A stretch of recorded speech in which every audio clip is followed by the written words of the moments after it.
Let's start. So, good afternoon, dear students.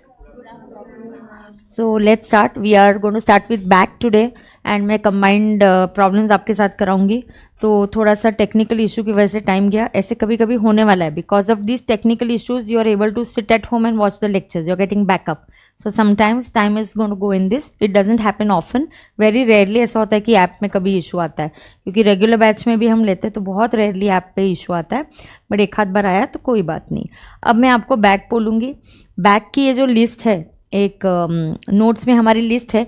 Back में concessional tax rate होता है. Back में क्या होता है बेटा? Concessional tax rate. लेकिन बैक कंसेशनल टैक्स रेट मिलने के लिए आपको बहुत से सैक्रिफाइसेस करने पड़ते हैं. और ये जो सैक्रिफाइसेस आपको करने पड़ते हैं ये आपको हर रोज़ लिख के आने. मैं आपको हर रोज़ बोल रही हूँ कुछ कुछ चीज़ें. लिस्ट बनाओ.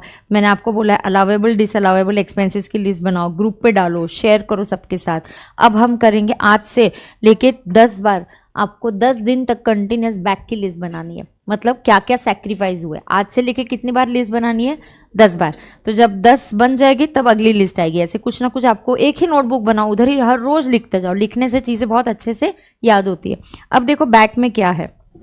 बैक में कंसेशनल टैक्स रेट्स का बेनिफिट चाहिए. आपको क्या चाहिए? कंसेशनल टैक्स रेट्स का, हाँ, कंसेशनल टैक्स रेट्स का बेनिफिट चाहिए. तो आपको क्या करना पड़ेगा?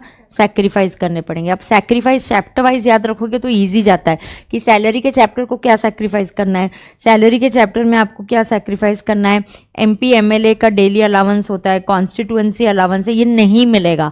एचआरए का एग्जामिशन नहीं मिलेगा, एलटीसी का एग्जामिशन नहीं मिलेगा, कोई भी अलाउंसेस का एग्जामिशन आपको नहीं मिलेगा. कोई भी अलाउंसेस का एग्जामिशन आपको नहीं मिलेगा.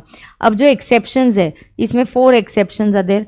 4 एक्सेप्शंस है, माने वो 4 अलाउंसेस के एग्जामिशन आपको मिलेंगे, चाहे आप बैक में लो, चाहे आप बैक से ऑप्ट आउट कर दो. अभी बैक को डिफॉल्ट रेजिम माना गया है तो अभी बैक से हम ऑप्ट आउट कर सकते हैं. बैक को क्या माना गया है? Default regime. बैक को माना गया है डिफॉल्ट रेजिम. अब यहाँ पे ये सबसे इंपॉर्टेंट चेंज, और ये आपको आने के बहुत ज़्यादा चांसेस है मेरे एग्जाम के लिए, एंड दैट इज़ की स्टैंडर्ड डिडक्शन की यहाँ पे आप देंगे 2, 3, 4, 5 star marks. Meaning of 2, 3, 4, 5 star marks is a very very important provision. अब 16(2) का एंटरटेनमेंट अलाउंस का डिडक्शन नहीं मिलता. प्रोफेशन टैक्स का डिडक्शन आपको नहीं मिलता. पीजीबीपी बहुत रिसेंटली अभी हमने किया है तो हमको ध्यान में है. पीजीबीपी में से 35 एडी का मतलब होता है 14 स्पेसिफाइड बिजनेसेस. हाँ, अब 1 मिनट में यहाँ पे फटाफट आपको बताती हूँ. 4 जो अलाउंसेस मिलेंगे. ट्रैवलिंग एंड टूर, मतलब आप टूर पे ऑफिस के काम के लिए जा रहे हो, ये अलाउंस का एग्जाम्पशन मिलता है. कन्वेंस फॉर ऑफिस कर दो, कन्वेंस फॉर ऑफिस पर्पस, इसका भी अलाउंस आपको मिलता है. उसके बाद ट्रांसपोर्ट अलाउंस फॉर हैंडीकैप. ये जो ट्रांसपोर्ट अलाउंस हैंडीकैप के लिए होता है, कितना एग्जाम्पशन फिक्स्ड मिलता है आपको पता है क्या इसका? O2R and R2O. O2R मतलब office to residence and residence to office. Do you know transport allowance handicap को कितना एग्जाम्पशन मिलता है? 3200 पर मंथ. तो आप यहाँ पे लिखो, ये फिक्स्ड एग्जाम्पशन है, फिक्स्ड अमाउंट है. इसका फिक्स्ड अमाउंट स्पेसिफाइड कितना है? 3000 अप टू. कितना एग्जाम्पशन मिलता है? Up to. हाँ, अप टू लिखो, अप टू 3200 पर मंथ. तो handicap people get an allowance का एग्जाम्पशन. उनको जो भी अलाउंस मिलता है अगर वो अप टू 3200 है तो उनको एग्जाम्पशन मिलता है for travelling from office to residence and residence to office. Correct. Entertainment allowance cross, PT cross. 35 AD हम क्या करेंगे? 35 एडी इज 14 स्पेसिफाइड बिजनेसेस. इनका जो भी अलावेबल एक्सपेंसेस है वो अलाउ नहीं होगा. एडिशनल डेप्रिसिएशन नहीं मिलेगा. Can you claim normal? Normal tick. नहीं, बच्चों को ऐसे ऐसे ये रहता है ना, एडिशनल नहीं मिल रहा है तो डाउट आता है, मैम नॉर्मल मिलेगा क्या? अरे हाँ, नॉर्मल के लिए कोई रूल नहीं है ना. लाइव स्ट्रीमिंग स्टूडेंट्स को ऑल ओके ना नाउ. अब देखो, ये आईसीआई को बहुत पसंद है, ये भी सेक्शन 20, और ये एक एक्सीडेंट स्पॉट भी है. Please understand. आपको एचपी में क्या मिलेगा? Interest on borrowed capital for SO property. That means interest on borrowed capital कौन से प्रॉपर्टीज के लिए मिलेगा? Interest on borrowed capital for let out property, DLO property you can claim. You can claim for LO and you can claim for DLO. अब set off के chapter में जब losses को सेट ऑफ करने की बारी आती है तो आता है आपका सेट ऑफ का चैप्टर. सेट ऑफ के चैप्टर में interhead adjustment of HP losses not allowed. Interhead adjustment of HP losses not allowed. समझ में आ रहा है क्या? इंटरहेड एडजस्टमेंट किसका नहीं मिलेगा? एचपी लॉस का नहीं मिलेगा। समझ में आ रहा है क्या सबको? Now loss arising due to above adjustment, हाँ, now loss arising due to above adjustment can not be set off, मतलब क्या, ऊपर के जो भी एडजस्टमेंट्स है, स्पेसिफाइड बिजनेस की वजह से लॉस आया, एडिशनल डेप्रिसिएशन की वजह से लॉस आया, तो ये जो लॉसेज है इसका सेट ऑफ करना अलाउड नहीं है। ठीक है, अब देखते हैं। हाँ, वो 2 लाख की लिमिट है बेटा, वो सही बोल रहा है। Inter head adjustment of HP loss can be done up to 2 lakhs। ये मैं आपको कहाँ सिखाऊंगी? In the chapter of set off सिखाऊंगी, सेट ऑफ के चैप्टर में सिखाऊंगी कि HP loss can be set off. Inter head adjustment के लिए हम कितना कर सकते हैं? 2 लाख। आप घबराओ मत कि ये क्या चल रहा है, समझ में नहीं आ रहा है। चैप्टर वाइज लर्न करने का टाइम चला गया अभी। आपके दिमाग को भी वो आदत लग गई है, सेट ऑफ खोला तो याद आता है, बट सेट ऑफ और क्लबिंग साथ में बोला तो कंफ्यूज हो जाते, ब्लैंक हो जाते। उसकी प्रैक्टिस चल रही है। This is the way to study. तो मैम वो चैप्टर वाइज ही पढ़ाओ, कंफर्ट में नहीं रहना है हमने को एग्जाम के लिए। समझ में आ रहा है क्या? एग्जाम में क्वेश्चन चैप्टर वाइज आते क्या? फिर वैसा ही करोगे तो सेम हो जाएगा, फिर क्या फर्क रहेगा? फिर फास्ट ट्रैक का फायदा क्या है? फास्ट ट्रैक करने से मुझे कुछ तो वैल्यू एडिशन करना है आपके इसमें। अपने को रिजल्ट गोल के बहुत करीब आना है, अपने को पास होना है अपने को इस बार। ठीक है। अब देखो, inter head adjustment of HP loss is not allowed. You will understand, मैं एग्जाम्पल दूंगी। चैप्टर 6 से भयंकर सेक्रीफाइस करता है। हाँ, क्लबिंग का क्या अलाउड नहीं? 1 मिनट, क्लबिंग में इधर 1030 टू 1500 पर एनम। क्या है 1500 पर एनम? माइनर चाइल्ड का जो हम क्लबिंग में एग्जाम्शन देते हैं ना 1500 का, वो अलाउ नहीं होगा। This is minor income. जब हम क्लब करते हैं, जब माइनर का इनकम कहाँ क्लब करते हैं? मदर या फादर में। Minor is a minor not capable of entering into a contract, so minor का income has to be clubbed. So minor का इनकम क्या करना पड़ता है? क्लब करना पड़ता है। झेपता है ना सबको? अब आगे देखो। अब चैप्टर 6 से में 2 अमेंडमेंट्स आपके हिसाब से बैक में देखो। पहला ये ATCCD अलाउ होगा। ATCCD इज NPS, एम्प्लॉयर का कंट्री, ये अलाउ होता है। ATCCH2 दिस इज न्यू, यहाँ लिखो न्यू फ्रॉम फाइनेंस एक्ट, लिखो it is new. ATCCH is new from, ये तुमको पढ़ाना है, finance act 2023। This is Agniveer corpus. कौन सा कॉर्पस? अग्निवीर कॉर्पस। एक अग्निवीर स्कीम है गवर्नमेंट की, जहाँ पे आप आर्मी को ज्वाइन कर सकते हो, कुछ सालों के लिए उधर काम कर सकते हो, आपको कुछ पैसे मिलेंगे, आपका एक कॉर्पस बनाया जाएगा, एम्प्लॉई भी कंट्रीब्यूट करेगा और एम्प्लॉयर भी कंट्रीब्यूट करेगा। ये मैं आपको कहाँ सिखाऊंगी? New from finance act chapter 6 के डिडक्शन वाले चैप्टर में पढ़ाऊंगी। 80JJAA ये एम्प्लॉयमेंट वाला है ना, अगर आप एम्प्लॉयमेंट, न्यू एम्प्लॉयमेंट आपको मिलता है तो ये वाला डिडक्शन बैक में मिलेगा, और 10AA बैक में नहीं मिलेगा। तो सारे डिडक्शन सैक्रिफाइस होंगे। तो 80C मिलेगा क्या? नहीं मिलेगा। 80D मिलेगा क्या? नहीं मिलेगा। 80G मिलेगा क्या? नहीं मिलेगा। 3 ही डिडक्शन अलाउ होंगे। कौन से 3 डिडक्शन अलाउ होंगे? एक 80CCD2, वो भी 2 मतलब एम्प्लॉयर वाला। यहाँ ये ऐसे है ना, जहाँ एम्प्लॉई भी डाल रहा है, एम्प्लॉयर भी डाल रहा है, जो एम्प्लॉयर डाल रहा है उसका डिडक्शन मिलेगा, और जो एम्प्लॉई डाल रहा है उसका डिडक्शन नहीं मिलेगा। अग्निवीर कुछ नया है, मैं पढ़ाने वाली, पढ़ाया नहीं है मैम। वो अग्निवीर मतलब 3 डिडक्शंस मिलेंगे। चलो बोलो कौन से 3 डिडक्शन मिलेंगे? 80CCD2, 80CCH2। 2 क्यों बोला है? क्योंकि 1 is employee and subsection 2 is for employer, वो मिलेगा। और 80JJAA मिलेगा। 3 ही डिडक्शंस मिलेंगे। 10AA भी नहीं मिलेगा, SEZ वाला। What is 10AA?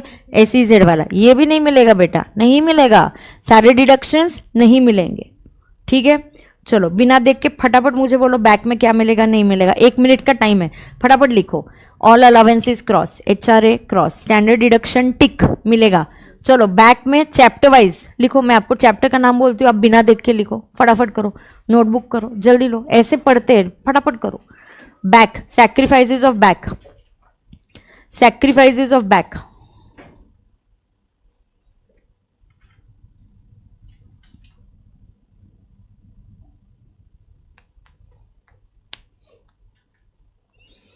Sacrifices of back.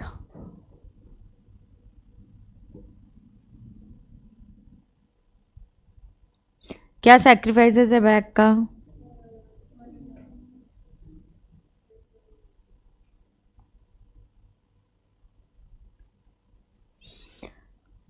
Salary के सैक्रिफाइसेस लिखो। क्या क्या क्रॉस किया बोलो? HRA cross, MP MLA cross, HRA cross, LTC cross, और डिडक्शन चैप्टर 6A के डिडक्शंस क्रॉस। 3 डिडक्शंस होते हैं चैप्टर 6A के, लेकिन वो स्टैंडर्ड डिडक्शन, एंटरटेनमेंट, पीटी, उसमें से क्या मिलेगा? स्टैंडर्ड मिलेगा, पीटी क्रॉस, ये क्रॉस, सारे अलाउंसेस क्रॉस, सारे all exemption, all allowances cross, only 4 allowances allowed. लिखो ऐसे, all allowances cross, HRA cross, LTC cross. कौन से अलाउंसेस मिलेंगे? ट्रैवलिंग, टूर,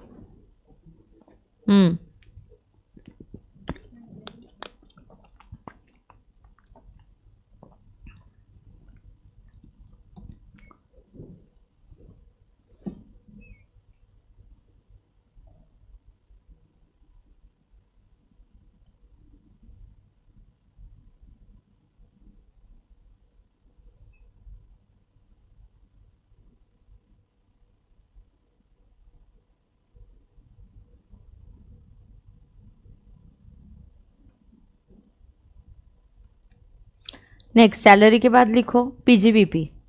क्या सैक्रिफाइस है पीजीबीपी का? खुद से लिखना है। हाँ, 35 AD मतलब 14 specified business cross, then additional cross. Scientific research का सब कुछ क्रॉस है क्या? नहीं, सिर्फ donation, donation cross.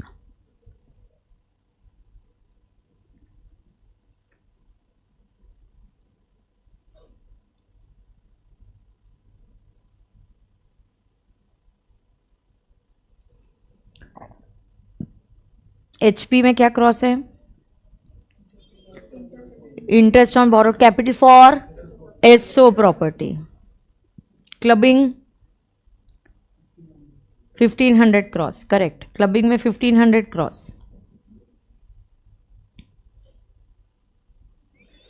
Set off inter head HP loss allowed एच नहीं है, नॉर्मली वो 2 लाख तक है, इधर तो अलाउड एच नहीं है। देन चैप्टर 6A में all deductions cross, all deductions cross accept.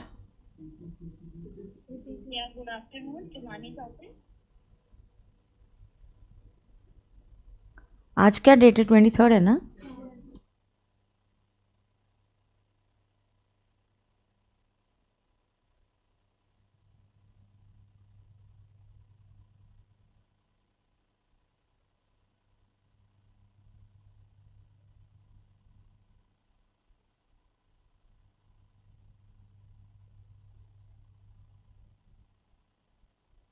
Okay, सारे डिडक्शंस क्रॉस। क्या मिलेगा आपको? सिर्फ 80CCD2, 80CCH2 और 80JJAA, ये मिलेगा आपको, बराबर है?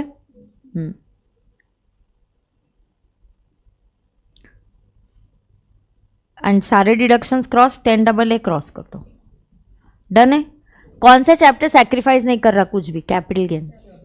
और क्या बचा? लगभग अदरवाइज सारे चैप्टर्स ने सैक्रिफाइस कर दिया, सिर्फ कैपिटल गेन्स ने कुछ सैक्रिफाइस नहीं किया। iOS में था एक सैक्रिफाइस, लेकिन अभी वो अलग हो गया। iOS में भी कुछ नहीं है सैक्रिफाइस। iOS में क्लबिंग का ही बोलते हैं जनरली, वो 1032। और iOS में, हाँ iOS में भी कुछ सैक्रिफाइस नहीं है। डन। और कुछ भी देखो iOS में कुछ नहीं, और ऐसे ध्यान में आ गया सबको अभी? यस, ओके, ठीक है। अब मैं आपको बताती हूँ कैसे आपको एग्जाम में इसको कैसे करना है, ठीक है? अब मेरे एग्जाम्पल्स देखो। आप आइदर आप एक ही बुक डिसाइड करना एग्जाम के एक दिन कहाँ से पहले पढ़ने वाले हो, या सारा मार्किंग मेरे इस बुक में करना लक्ष्य में, या आपके जो एग्जिस्टिंग नोट्स में से आपको लग रहा है नहीं मुझे वही कंफर्टेबल है वहीं पे चाहिए, फिर रिस्पेक्टिव जगह पे अमेंडमेंट्स भी उधर ही नोट करो। अमेंडमेंट्स भी क्या करने का?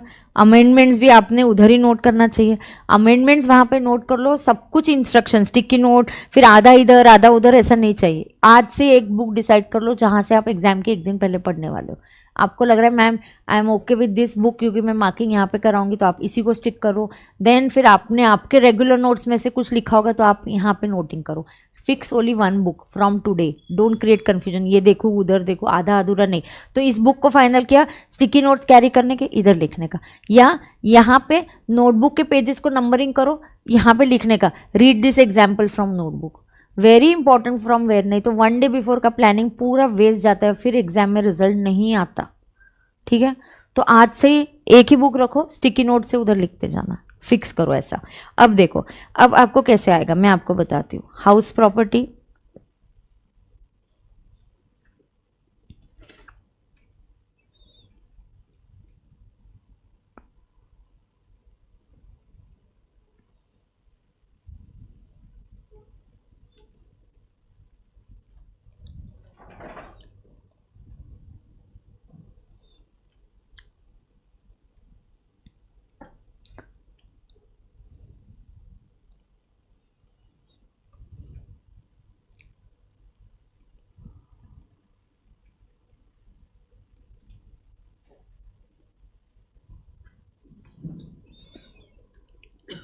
एग्जाम्पल नोट कर लो आप,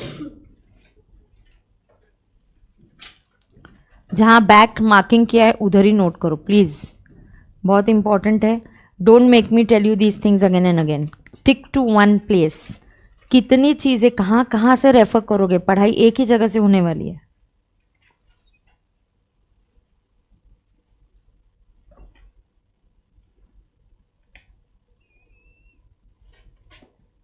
कैजुअल इनकम का कुछ नहीं है बैक में लवीश। रेडी है क्या? मुझे एनटीआर निकालना है दो सिचुएशन में, निकालूं? रेडी? अगर एसएससी ने बैक ऑप्ट किया, पहले हमेशा ऑप्ट आउट वाला करने का, फिर बैक सॉल्व करने का, क्योंकि हमारा वायरिंग ही वैसे हुआ है, हमारा स्टडिंग भी वैसे होता है। तो 115 बैक ऑप्ट आउट किया तो HP loss, inner column 3 lakh है, बट इंटर हेड में कितना अलाउड है? 2 लाख। ये कहाँ है? ये सेट ऑफ के चैप्टर में है। फिर पीजी, ये क्या होगा? बैलेंस जो लॉस है 1 लाख का, ये क्या होता है? Carry forward. इस एचपी के अगेंस्ट क्या सेट ऑफ होगा? पीजीबीपी। पीजीबीपी कितना? 5 लाख है। क्यों मैम, लॉस तो 3 लाख है, आप 2 लाख ही क्यों कर रहे हो? अरे बिकॉज एचपी सेट ऑफ के चैप्टर में रूल है ना, inter head adjustment is allowed only up to 2 lakhs। अच्छा मुझे पता नहीं था, अब सिखा रही हूँ। हेडलाइन लिख दो नोटबुक में, कहीं तो इसको मार्क करके लिखो। आपकी नोटबुक में एक हेडलाइंस बनाते जाओ, हेडलाइंस कहीं पे भी आप पढ़ते जाने का रोज। हेडलाइन आपकी जो रेगुलर नोटबुक आप बना रहे हो मेरे साथ, वहां पे एक हेडलाइन लिख दो, inter head adjustment of HP is allowed only up to 2 lakhs। लिखो inter head adjustment of HP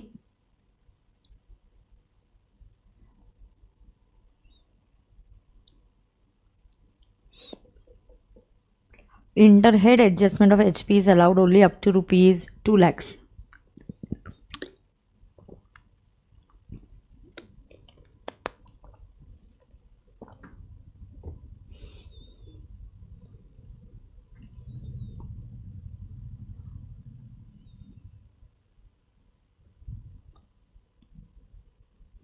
आ गया क्या? इंटर हेड, तो यहां पे क्या हो रहा है ये देखो, तो जीटीआई कितना आएगा? जीटीआई कितना होगा? 3 lakhs।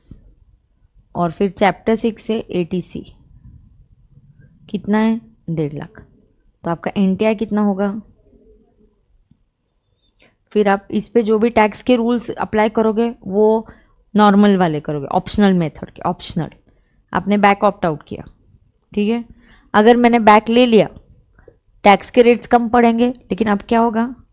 अब एचपी लॉस अलाउड ही नहीं है सेट ऑफ करना, उसको कैरी फॉरवर्ड करना पड़ेगा। एचपी लॉस का set off is not allowed, inter head adjustment of HP loss is not allowed. Let me assume this is SO property. एक minute इधर काम करो, फिर एसओ तो आएगा ही नहीं ना, ये 2 लाख का नहीं आएगा, फिर क्वेश्चन चेंज करना पड़ेगा। इसको चेंज करते क्या तुम? हाँ, इधर 2 lakhs करके एसओ करो, फिर कोई मज़ा ही नहीं है। हाँ ठीक है, चलेगा फिर भी, चलो यहाँ नहीं पढ़ाना होगा तो ठीक है। 2 लाख का 2 लाख सेट ऑफ हो जाएगा क्या? हाँ,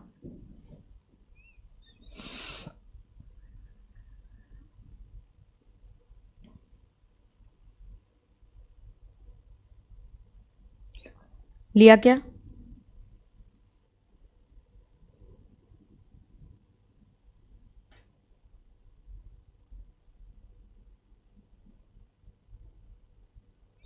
नोट किया क्या रे?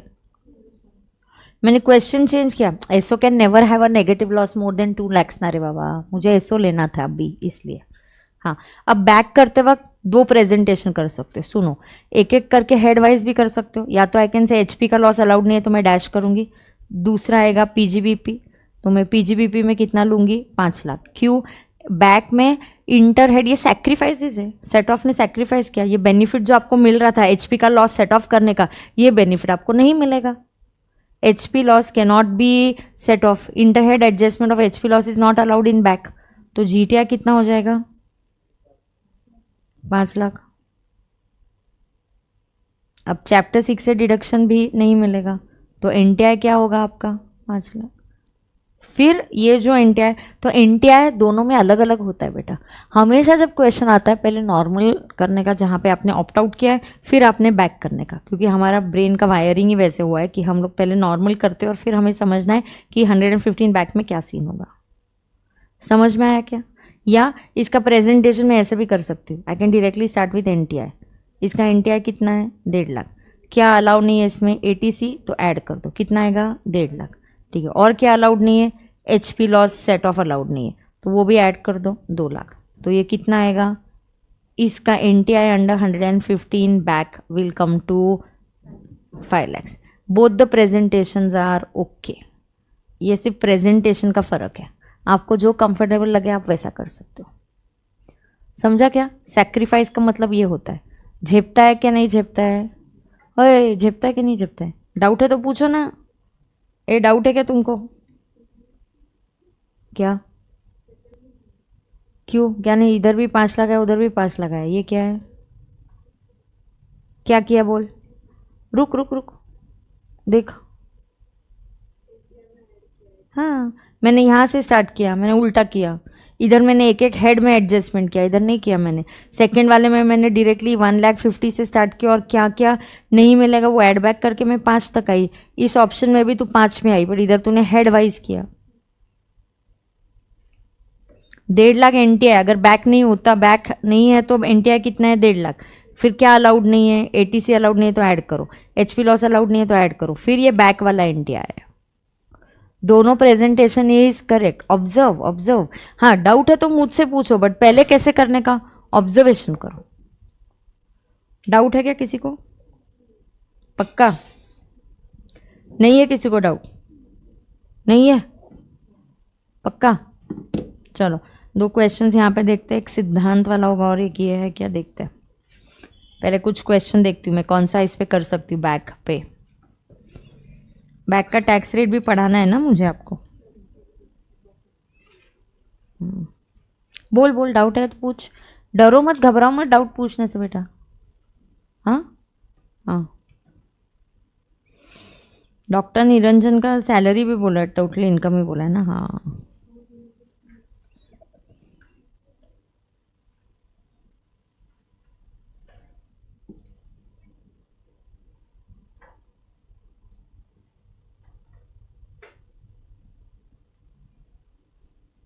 ओके।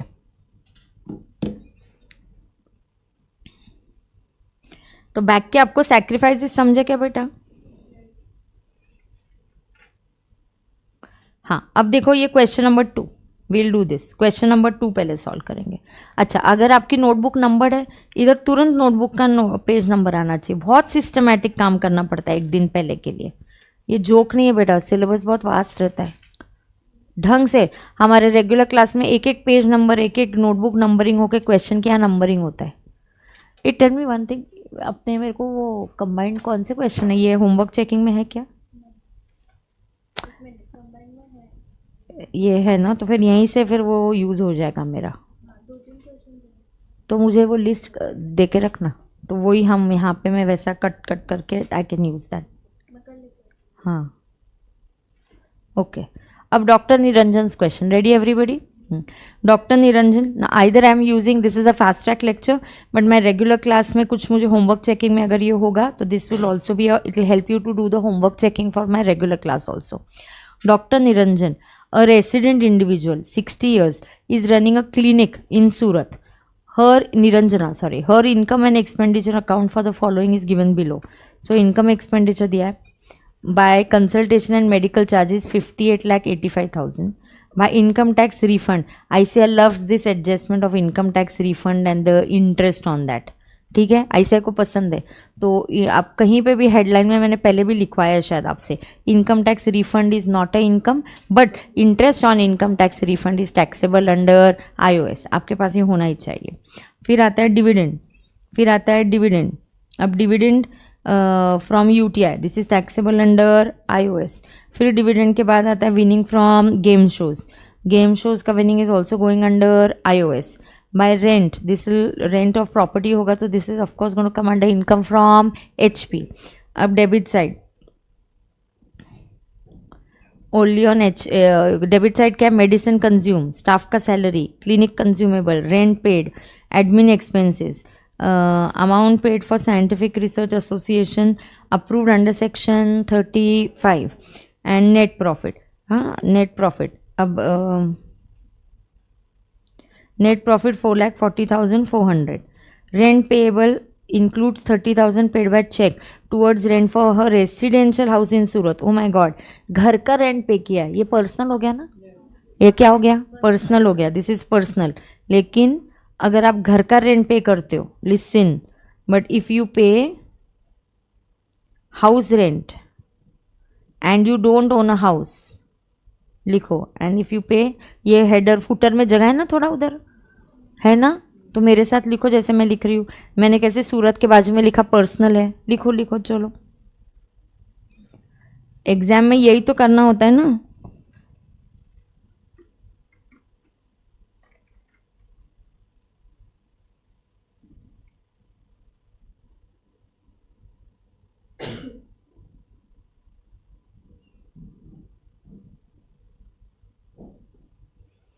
रेडी? पर्सनल लिखा ना. इफ यू पे लिखो. If you pay house rent and do not own a HP, then you can claim 80 GG deduction. And इसका मेमोरी टेक्निक है, G is for giving, so we say giving घर का rent. तो हमने इसका memory technique क्या बनाया? जी वाली सीरीज क्या है? सारी गिविंग वाली सीरीज. तो GG इज गिविंग घर का रेंट. तो 80 GG क्या है? गिविंग घर का रेंट. आप क्या दे रहे हो? गिविंग घर का रेंट. झेपता है क्या?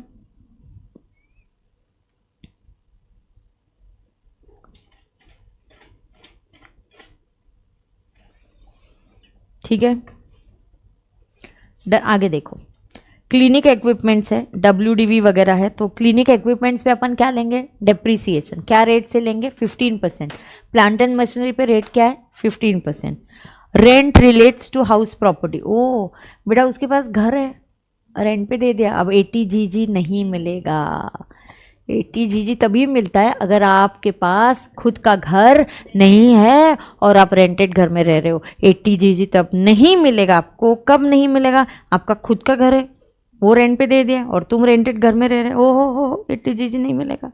80 GG तभी मिलेगा आपके पास जब घर ही नहीं है. इस केस में 80 GG नहीं मिलेगा क्योंकि दिया है rent relates to property in Surat. अच्छा, उस सूरत की प्रॉपर्टी का GAV 27, उसका म्यूनिसिपल टैक्स 2000 है जो आपने दिसंबर में पे किया, एंड ये एडमिन एक्सपेंसेस में इंक्लूड हो चुका है. She received salary of 7,500. ओ, उसको सैलरी इनकम भी है. शी रिसीव्ड सैलरी इनकम भी है. Doctor Niranjana availed a loan of 5,50,000 from a bank for higher studies for her daughter. She repaid principal of 1 lakh and interest thereon 55,000 during the year. Interest for education loan, E for education. Interest on education loan, you get 80 E deduction, and deduction is always only for the interest component. So please understand, आपको 80 E मिलेगा of 55,000. बच्चों की higher studies के लिए अगर आप loan लेते हो तो आपको मिलता है 80E का डिडक्शन. आपको मिलता है 80E का डिडक्शन. समझ में आया क्या?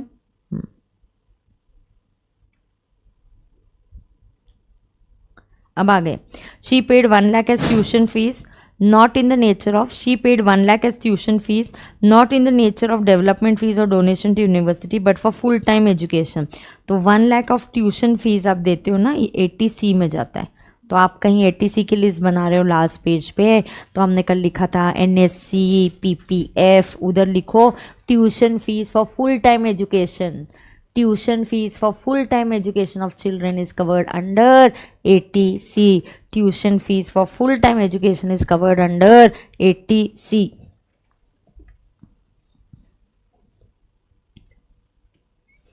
ट्यूशन मतलब कोचिंग फीस के लिए नहीं मिलता है.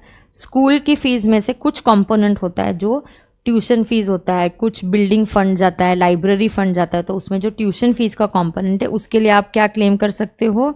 You can claim ATC and maximum 2 children. ये जो है you can claim it for maximum 2 children. So tuition fees ATC की लिस्ट लास्ट पेज पे बन रही है आपकी. Yes, कुछ हटके कुछ आ गया तो हेडलाइंस में लिखेंगे. ओके, ये फिक्स्ड होना चाहिए आपका. आगे जाएंगे. So ये ATC में जाएगा. आगे, an amount of 28,000 has been paid by check for her mediclaim insurance. ATD, D for doctor. D for doctor, medical insurance. ATD, D for doctor. Mediclaim insurance gets covered under ATD deduction. From the above, compute the total income of Dr. Srimati Niranjana for AY 24-25. सिर्फ total income पूछा है. Under default tax regime, default मतलब back, and optional tax regime. तो default tax regime में भी चाहिए और optional tax regime में. इस चैप्टर पे आपका TDS आ गया, एक जगह नेट वर्ड दिया है, TDS आ गया. इस क्वेश्चन में आपका चैप्टर 6 से आ गया, इस क्वेश्चन में PGBP आ गया, इस क्वेश्चन में सैलरी आ गया. क्वेश्चन ऐसे पूछे जाते हैं. इस क्वेश्चन में चैप्टर 6 से डिडक्शंस आ गए, बैक आ गया, बैक लिया तो क्या, बैक नहीं लिया तो क्या. बराबर है. चलो तो फिर now let's solve this question. Question number कौन सा सॉल्व कर रहे हैं अपन?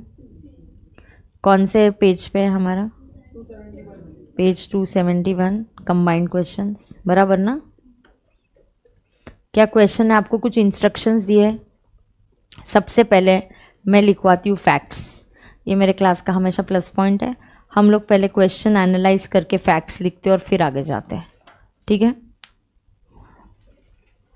फैक्ट्स में पहले बोलो क्या करना है मुझे, क्या निकालना क्या है? Computation of total income. Total income में जो एनटीआई के लिए क्या चाहिए? चैप्टर 6 से जीटीआई के लिए क्या चाहिए? 5 हेड्स ऑफ इनकम. ये कंबाइंड क्वेश्चन है. एग्जाम में इस टाइप के क्वेश्चन के लिए पहले इंडेक्स सारे चैप्टर्स के नाम रिकॉल करने के. पहले तो 5 हेड्स. तो चलो 5 हेड्स में से यहाँ पे क्या क्या है? मैम इसको सैलरी इनकम है ही, फिर और कौन सा इनकम है? PGBP तो है ही, इसको रेंट भी मिल रहा है तो HP भी है, और डिविडेंड वगैरह है तो वो इंटरेस्ट ऑन रिफंड आ रहा है तो that is coming under IOS. फिर देखना कैपिटल गेन्स का कुछ है क्या? नहीं. तो आपका फैक्ट्स है, आपको ये सब वर्किंग करना है. इसमें चैप्टर 6 से है क्या? यस. ATC है, ATD है मेडिक्लेम, ATC है, ATC ट्यूशन फीस है, ATGG मिलने वाला था, GG गिविंग घर का रेंट मिलने वाला था, कैंसिल हो गया. क्यों? एसएससी के पास खुद का घर है और उसने रेंट पे दिया है. HP में देयर इज एलो प्रॉपर्टी. बराबर. ATC है, ATD है, और क्या है? ATE है, ये इंटरेस्ट ऑन एजुकेशन लोन है. और डिडक्शन में कुछ है क्या? अब रिकॉल करने का सेट ऑफ चैप्टर का कुछ है क्या? सेट ऑफ चैप्टर कुछ नेगेटिव इनकम है क्या? नहीं है, तो सेट ऑफ को क्रॉस कर दो. क्लबिंग चैप्टर है क्या? कोई एग्री इनकम, रेसिडेंशियल, ये कंबाइंड है. आपको ब्रेन को 2 मिनट देने पड़ेंगे ये सब पूछने के लिए सवाल. ये कुछ है क्या? यहाँ नहीं है. 4 हेड्स है, चैप्टर 6 से है, और इम्पॉर्टेंट है, अपने को वर्किंग सब करना है. अंडर 115 बैक भी है, प्लस ऑप्शन दोनों, और ऑप्ट आउट आपको दोनों करना है. और you have opted out of 115 back, तो आपको दोनों वर्किंग करने हैं. मतलब आपको बैक के सैक्रिफाइसेस लिखने पड़ेंगे, सैक्रिफाइसेस ऑफ बैक. अब बैक क्या क्या सैक्रिफाइस कराएगा? ओहो, सैलरी में तो खूब सैक्रिफाइस कराएगा आपको। सैलरी में सारे अलाउंसेस क्रॉस, एचआरए क्रॉस, सबसे इम्पोर्टेंट चैप्टर 6 के डिडक्शंस। सैलरी में अब आपको स्टैंडर्ड डिडक्शन मिलेगा, entertainment allowance cross, PT cross. बाकी नहीं लिखेंगे क्योंकि है ही नहीं, पूछा ही नहीं है। जो दिख रहा है वो ही पूछेंगे, जो है क्वेश्चन में है वही लिखेंगे। सैलरी के सैक्रिफाइस और चैप्टर 6 के सैक्रिफाइस। चैप्टर 6 में क्या सैक्रिफाइस होगा? ऑल डिडक्शंस एक्सेप्ट 3 होते हैं ना। हाँ बोलो, ATCCD2, ATCCH2। What is ATCCH? Ma'am something about Agniveer, कुछ तो नया आया है, मैम सिखाने वाली है, कुछ तो नया आया है अग्निवीर के बारे में। Plus ATJJ। बस ये 2 सैक्रिफाइसेस, ये 3 सैक्रिफाइस नहीं करेंगे, वरना सारे डिडक्शंस आप एक में क्लेम करोगे, एक ऑप्शन में क्लेम नहीं करोगे। बैक का सैक्रिफाइस, अच्छा क्वेश्चन अगर बोलता assume he is not opting out of, sorry he is opting out of back, तो हम एक ही वर्किंग करते हैं। दोनों कर रहे हैं इसलिए हम लिख रहे हैं, ये तैयारी हो रही है। नहीं तो तुम क्या करते? सॉल्व करते फिर मिस्टेक करते, फिर कट करते हो, फिर चेक करते हो। Don't do that, plan and solve the question. अब एक्सेप्ट चैप्टर 6 का सैक्रिफाइस हो गया। अब और क्या सैक्रिफाइस है यहाँ पे? पीजीबीपी, एचपी में एलओई प्रॉपर्टी है तो मुझे लिखने की जरूरत नहीं है। आईओएस में कोई सैक्रिफाइस नहीं है, सैलरी का लिख लिया। पीजीबीपी में क्या सैक्रिफाइस होता है? हाँ तो लिखो पीजीबीपी है, इधर देखो एक 35 एडी नहीं है लेकिन 35 है, 35 में डोनेशन है। आई थिंक यहाँ एक डोनेशन है, देखो। फिर ये ऐसा छूट जाता है, नहीं तो। और आपको क्या सैक्रिफाइस करना रहता है? Additional depreciation. ये 3 सैक्रिफाइसेस आपको कहाँ करने? पीजीबीपी में करने बेटा।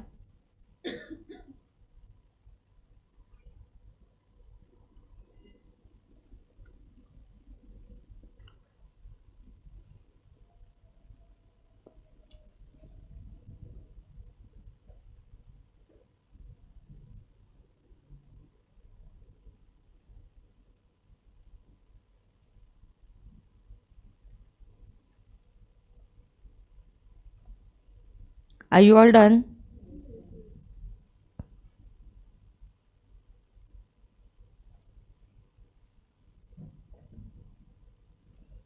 चलो स्टार्ट करें अभी हेडिंग देने का, कंप्यूटेशन ऑफ टोटल इनकम।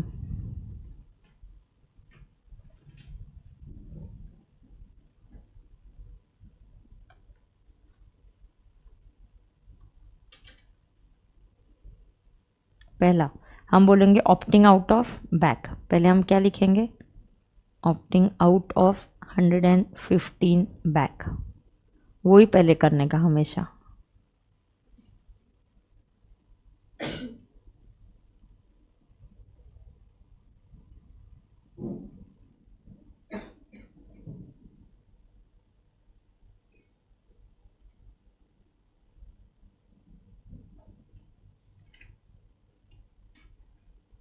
बराबर है क्या? रेडी है क्या? चलो पहले लिखो फर्स्ट, क्या क्या हेड्स ऑफ इनकम है हमने बोला है यहाँ पे? पीजीबीपी। पहले इनकम फ्रॉम सैलरी लिखो, उसके लिए नोट कर सकते हैं इधर ही। सैलरी में कुछ ज़्यादा है ही नहीं ना, इधर ही बनाते हैं फिर उसको। कितना सैलरी मिल रहा है उसको देखो, चेक करो। 7,500 पर मंथ, करेक्ट ना? तो salary 7,500 per month into 12, 90,000 minus standard deduction. Standard deduction कितना है? तो सैलरी कितना हो जाएगा? 40,000। Salary 1, Roman number 2, PGBP. क्या इनकम फ्रॉम एचपी लिखो, अभी एचपी लिख सकते हैं। इनकम फ्रॉम एचपी के लिए एक नोट कर सकते हैं, नोट 1। तीसरा लीव अ लाइन, देन लिखो पीजीबीपी। पीजीबीपी के लिए नोट 2 करेंगे। फिर और क्या है? आईओएस में बहुत है या इधर ही कर सकते हैं आईओएस? ठीक है, तो नोट करना है या इधर ही करना है? नोट 3।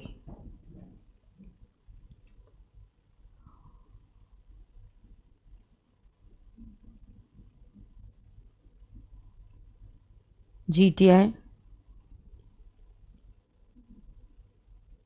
लेस चैप्टर 6 से काफ़ी डिडक्शंस दिख रहे हैं, हमने अभी फैक्ट्स लिखे ना, तो leave 4-5 lines, come up to NTI। Tax नहीं पूछा है हमसे,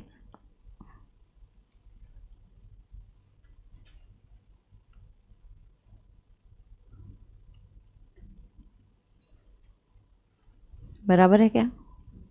चलो, generally I like doing PGBP note first, और we can do even the HP note, ऐसा कुछ नहीं है। अब नोट 2 HP है, so let's write down note 2 income from HP, sorry note 1, note 1 income from HP। अगर HP में कुछ नोट करना पड़ेगा तो 1A 1B 1C करना, और PGBP में कुछ नोट करना होगा तो 2A 2B 2C करना, ठीक है। HP में कौन सा प्रॉपर्टी है? Let out. HP का फॉर्मेट फिक्स्ड होता है, लिखो GAV पर्टिकुलर्स 1 कॉलम, 1 कॉलम में हमेशा नेचर ऑफ प्रॉपर्टी लिखना, LO पर्टिकुलर्स,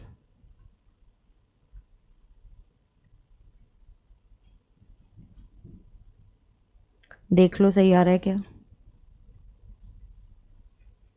देखो देखो जल्दी देखो, क्या किसी को कोई प्रॉब्लम है?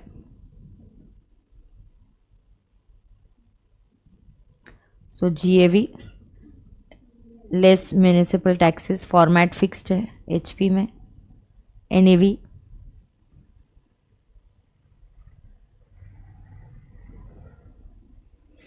बुक्स हो जाएंगी डिलीवर। पेज नंबर इसका क्या था? 271। हाँ, बुक्स अभी इन ट्रांजिट है बेटा, डिस्पैच हो चुकी है। आपको कब मिली बुक्स बेटा फेस टू फेस वालों को? हाँ, तो कल ही डिस्पैच हो गया, तुरंत हमने फास्ट ट्रैक का भी डिस्पैच करवा दिया है। NAV less deductions under section 24 होता है।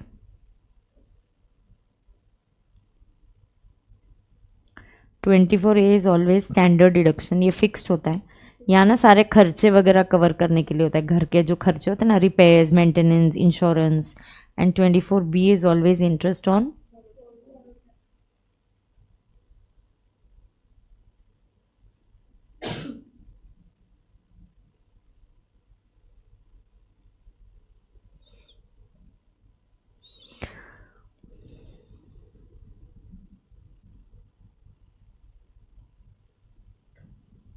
GAV कितना है? एक है ना admin, I think municipal taxes है जो एडमिन में इंक्लूड हो गया है, 2000 रुपीज। एडजस्टमेंट नंबर बोलो, adjustment number 3, admin charges includes 2000 municipal tax, it is included in admin charges. 2000 आपने पे कर दिया है। म्यूनिसिपल टैक्सेस घर का कैसे अलाउ होता है? On payment basis. Municipal taxes are allowed on payment basis. अच्छा नहीं, मुझे याद नहीं है मैम, कोई बात नहीं, हेडलाइन लिख दो, in HP municipal taxes are allowed on payment basis. हो गया, बता दिया, याद आ गया, खत्म हो गई बात। In HP municipal taxes are allowed on payment basis. बेटा ये एक चैप्टर से दूसरे चैप्टर का स्विच इन स्विच आउट करना है, इसीलिए तरीका बदल रहे हम लोग पढ़ने का। कितना है वो? 2000, and 27 minus 2 is then 25। Standard deduction is 30% of 25,000, 7,500, correct. Interest है क्या? ये घर के लिए कुछ लोन वोन लिया है क्या आपने? चेक करो चेक करो, is there any data given about interest?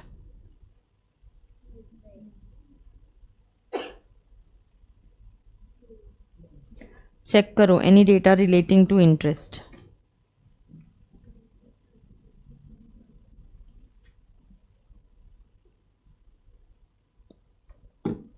नहीं है तो HP इनकम कितना हो गया? 17,500। अभी done, salary done, HP done. Now let's do PGBP and IOS। Correct है, पहले PGBP करते हैं, बराबर है। PGBP में क्या सिखाया मैंने आपको? डेबिट साइड, NP, फिर डेबिट साइड, फिर क्रेडिट साइड, फिर एडजस्टमेंट्स। कल हमने एक क्वेश्चन किया था PGBP में, बराबर है कि नहीं? हाँ, तो अभी यहाँ पे PGBP का नोट चालू करते हैं। इनकम फ्रॉम HP सब्स्टिट्यूट कर दो ऊपर, 17,500।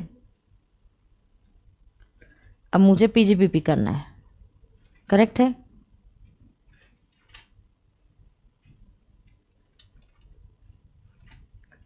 नोट क्या है इसका? पर्टिकुलर्स, अमाउंट रुपीस, 2 कॉलम्स करो।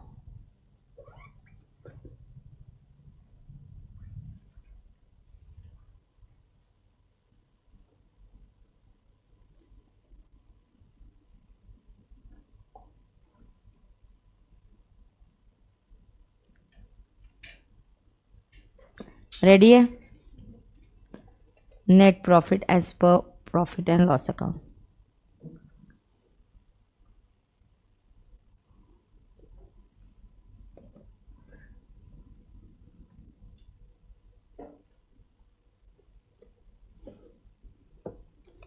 $271 है ना रे?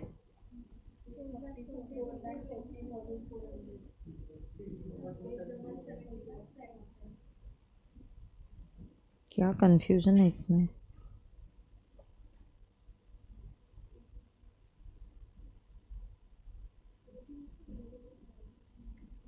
क्या हो गया रे?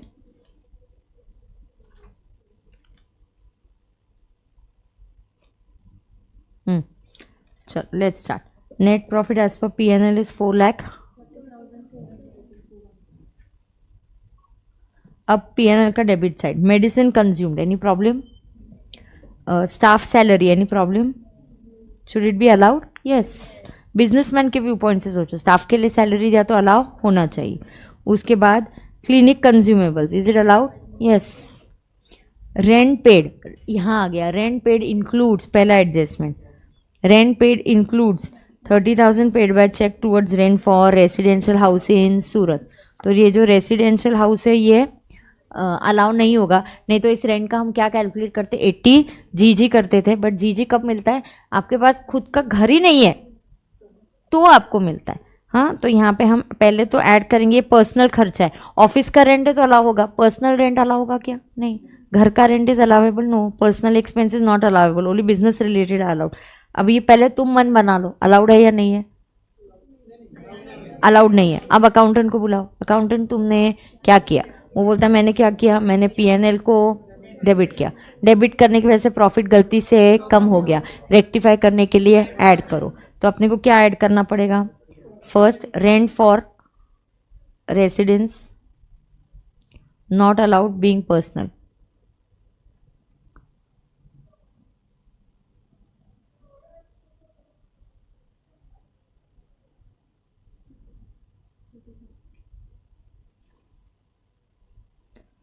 तो हम 30,000 को क्या करेंगे? ऐड।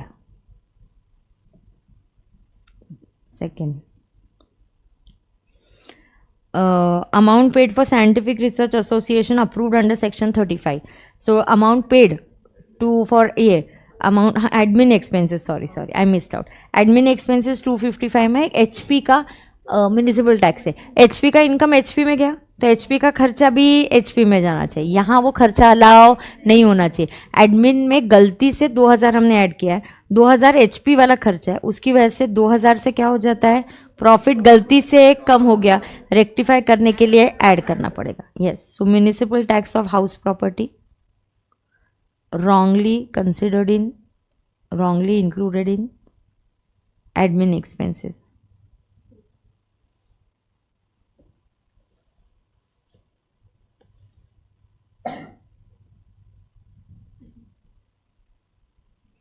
नॉट अलाउेबल, ये नहीं अलाउेबल है। Matching principal, 5 heads time pass के लिए नहीं बनाए, जहां इनकम जाएगा उसके पीछे पीछे उसका खर्चा भी जाएगा। यस, तो ये कितना है बेटा? 2000।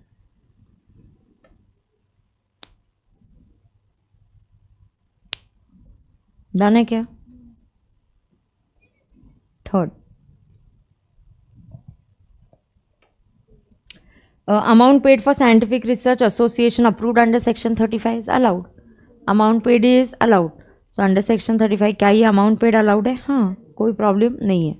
अब on the credit side, consultation and medical charges बिल्कुल चलेगा। अब ध्यान रखना पड़ेगा, कंसल्टेशन और medical charges is within 75 lakhs। Presumptive आ सकता है। पहले प्रिजम्पटिव का लिमिट 50 लाख था, अब प्रिजम्पटिव का लिमिट 75 भी हो गया है। हाँ, तो हमें एक नोट वो लिखना पड़ेगा कि हो सकता है कि एसएससी प्रिजम्पटिव में आ जाए अगर उसकी जो रिसीट्स है इज विद इन 5%। समझ में आ रहा है? हाँ, अभी नहीं, वो पहले ये करती हूँ कंप्लीट। इनकम टैक्स रिफंड, आइयो 5450 is the income tax refund में से 5000 इंटरेस्ट है और 450 इंटरेस्ट है। दोनों को यहाँ से माइनस करो पहले तो। क्यों? क्योंकि एक तो रिफंड इनकम है ही नहीं और दूसरा 450 इनकम है बट वो आईओएस वाला इनकम है, इसलिए यहाँ से लेस करेंगे। ऐड नहीं, क्रेडिट साइड, तुमने डेबिट से क्रेडिट चले गए तो गाड़ी का गियर भी बदलो। पहले सोच एक्सपेंस वाली थी, अब सोच इनकम वाली होनी, बराबर है? यस। तो अकाउंटेंट ने क्या किया यार, अकाउंटेंट क्या करता है, तू 5000 रिफंड इनकम नहीं होता और उसका इंटरेस्ट आया वो आईओएस में जाता है, यहाँ से लेस करो। तो 2-3 लाइन्स छोड़ दो ऐड के लिए, फिर आप बोलो लेस। लेस में बोलो फर्स्ट इनकम टैक्स रिफंड आप लेस करो। इनकम टैक्स रिफंड क्यों, रिफंड क्यों लेस होगा 5000 का? पहले तो ये इनकम नहीं है, प्लस जो interest on income tax refund है वो भी लेस होगा। आइयो वो क्यों लेस होगा? क्योंकि वो इनकम है लेकिन आईओएस वाला इनकम है, तो वो है 450। तो ऐसे टोटल आपका हो गया 5450। अलग अलग नोट करो, कंबाइंड नोट करो, आपको जैसे करना है, impact is one and the same.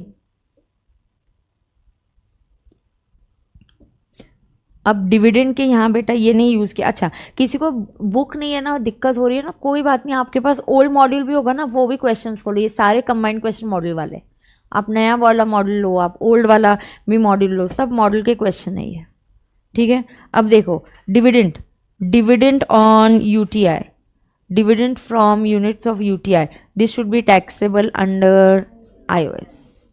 Ma'am ये नेट है कि ग्रॉस है? कुछ नहीं बोला है तो ग्रॉस ही होता है, लेकिन जैसे विनिंग्स के लिए नेट और ग्रॉस वर्ड यूज़ किया है, जहाँ नेट वर्ड यूज़ किया है तो हमें ग्रॉसिंग अप करना पड़ता है। यहाँ तो कोई प्रॉब्लम नहीं है, दिस इज 10,500, यहाँ से लेस करेंगे। क्यों? Because this is taxable under iOS.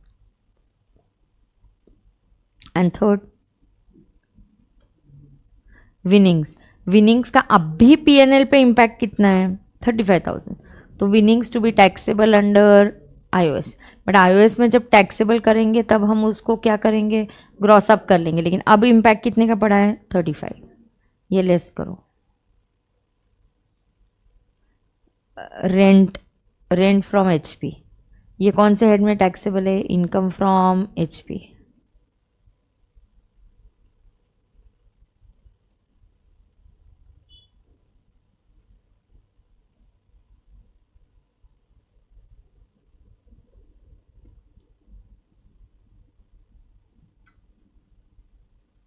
तो क्या है ये?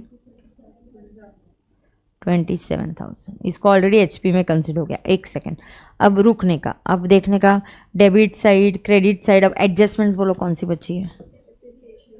हाँ, तो अपने को करना पड़ेगा डेप्रिसिएशन कैलकुलेट, है ना? We will have to calculate depreciation. 1 second, I just take this call.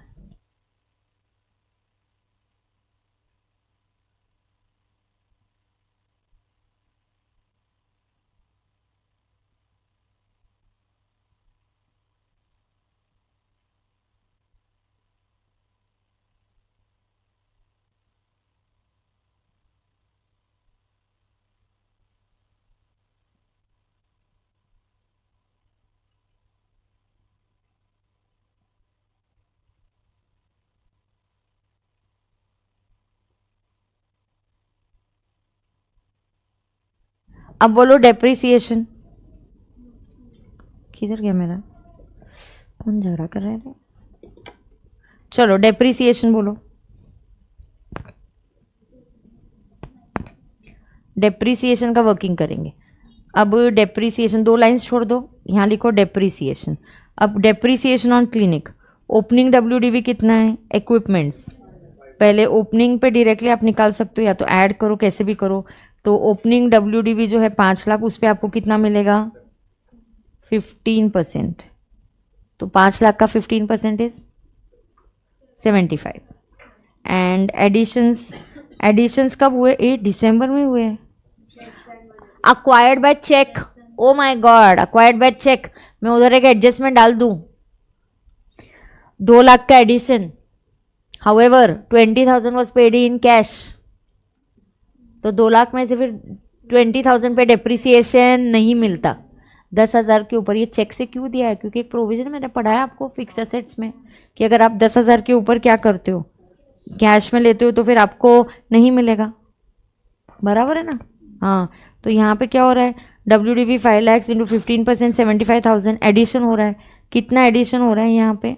Addition कितना हुआ? 2 लाख। ओहो, ये 2 लाख चेक से दिया, इसको एस्ट्रिक मार्क है। This is put to use for less than 180 days. तो 2 lakhs पे 7.5%, हाउ मच इज दैट? हाँ, लिखो 15,000। टोटल कितना आया? 90,000। तो डेप्रिसिएशन कहीं पीएनएल में दिख रहा है क्या? तो कर दो, लेस करो। पीएनएल में अकाउंटेंट ने किया ही नहीं, आप लेस कर दो। डेप्रिसिएशन ऑन इक्विपमेंट्स, एंड उसका नोट है, हमने बनाया रेफर नोट 2A 790,000। लेस करना है, खर्चा है, अकाउंटेंट रिकॉर्ड करना भूल गया, आप रिकॉर्ड करो। बॉस क्या है ये? खर्चा। अकाउंटेंट रिकॉर्ड करना भूल गया, आगे जाओ। Adjustment number 2 over 3 over 4 over, he has taken a loan for daughter, वो 80E में जाएगा, यहाँ नहीं आएगा। ट्यूशन फीस 80C में जाएगा, मेडिक्लेम 80D में आएगा। तो ये सब कंप्लीट हो गया हमारा, एडजस्टमेंट सारे हो गए। पहले PGBP कंप्यूट करो, चलो ऐड की टोटल लेस की टोटल ले लो। ये 32,000 और लेस की टोटल, लेस की टोटल बोलो ना मुझे। 167,950। देयरफॉर PGBP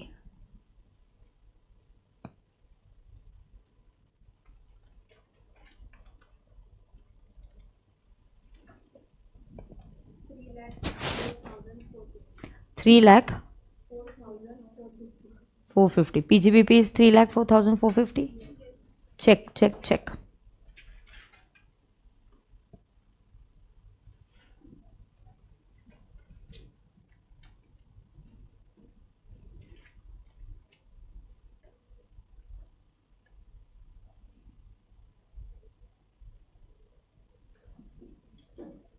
डन है?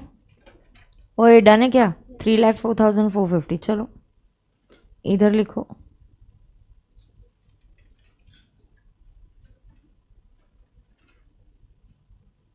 बरोबर है का? हाँ, iOS का नोट चाहिए तो नोट बना सकते हो, इधर भी लिख सकते हो, as you think is okay. अभी जगह नहीं छोड़ा है हमने। iOS का मैं नोट इधर बाजू में करती हूँ, नोट 3। पहले इंटरेस्ट ऑन क्या है रे? Dividend on UTI। Dividend on UTI कितना दिया है? 10,500। Interest on income tax refund,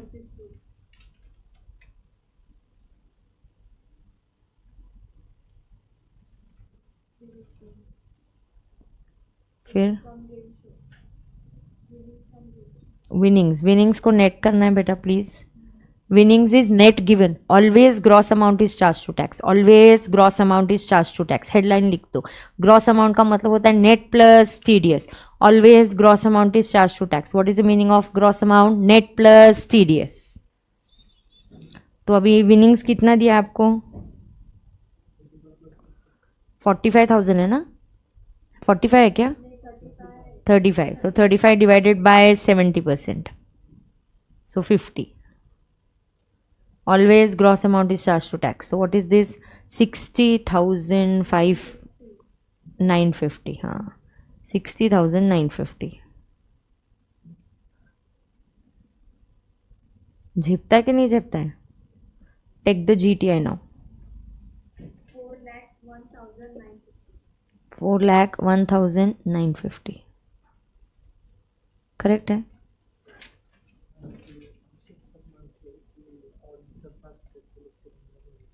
हाँ, वर्क करते।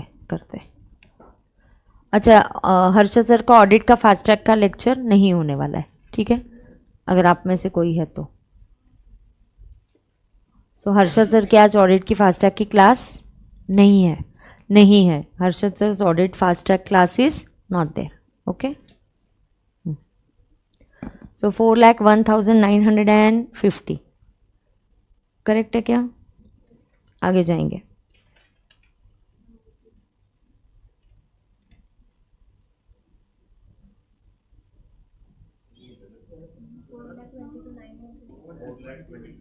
मैं टोटलिंग नहीं कर रही, तुम जैसे बोलोगे मैं वैसे लिखूंगी. 4,22,900 क्या का कैलकुलेशन का चुक होते 900. ओके.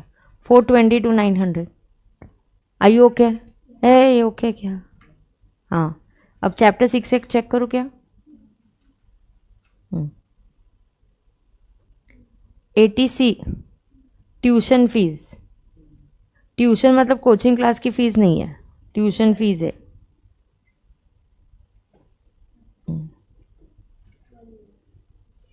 इफ सब जगह पे चैटिंग मत करो रे. Do chatting only on YouTube. मतलब ये टेलीग्राम का एक ग्रुप, उधर ग्रुप में I am checking all your chats on YouTube ना. ट्यूशन फीस कितनी रे? 1 लाख. अच्छा. ATC में ट्यूशन फीस अगर आप स्कूल की फीस होती है ना, उसमें लाइब्रेरी फ़ी होती है, बाकी सब कंपोनेंट्स भी होता है, बिल्डिंग फंड, उसमें ट्यूशन फ़ी का कंपोनेंट का ही ATC मिलता है. अच्छा, कुछ नहीं दिया क्वेश्चन में, सिर्फ बोला स्कूल फीस, तो assume everything is tuition and claim it. Tuition का मतलब ये कोचिंग वाली ट्यूशन फीस का ATC नहीं मिलता, समझ के लेना. और ट्यूशन फीस ये जो है कोचिंग की, इसमें कोचिंग नहीं स्कूल की, maximum 2 children, full time education होता है, इंजीनियरिंग, स्कूल, यूनिवर्सिटी, सिर्फ उनके लिए आपको ATC मिलता है. अब ATC के बाद देखो ATE है, इंटरेस्ट ऑन एजुकेशन लोन. कितना इंटरेस्ट है? यहाँ पे लिखेंगे 55,000.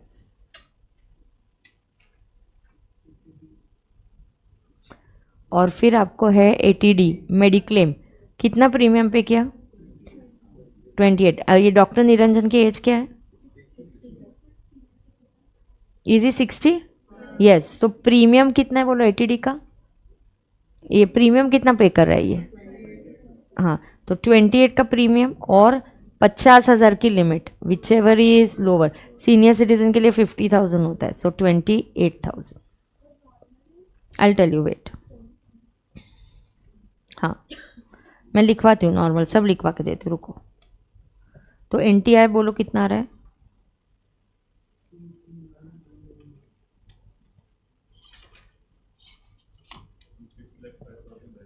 नहीं रे, माइनस करने का ऐड मत कर. 422 है तो 6. देखो कैसे भयंकर मिस्टेक करते हो तुम एग्जाम में. और we all know this is a silly mistake, obviously everybody knows, but वो आदत हो जाती है ना ऐसे फटाफट. 239,900. पहले मुझे ये होमवर्क प्रॉब्लम सॉल्विंग करने दो, फिर ATD के बारे में कुछ और मैं आपको बताऊंगी, पहले यहाँ तक आने दो. 239,900 आ गया क्या? डन है क्या? अब तो बहुत इजी है. अब हमने ऊपर सब बैक सैक्रिफाइस सब लिख दिया. देखो कितना हम क्लियर है, फिर हमें क्या करना है. तुम बिना क्लैरिटी के प्रॉब्लम सॉल्विंग पे जाते हो, कभी वो नहीं करने का. ठीक है, यहाँ तक आ गया क्या? ये टोटलिंग वोटलिंग बराबर है ना? हाँ. अब देखो, अब अगर मैं बैक ऑप्ट करती हूँ, अब सुनो. इफ कौन है doctor Niranjana opts for default scheme, मतलब back.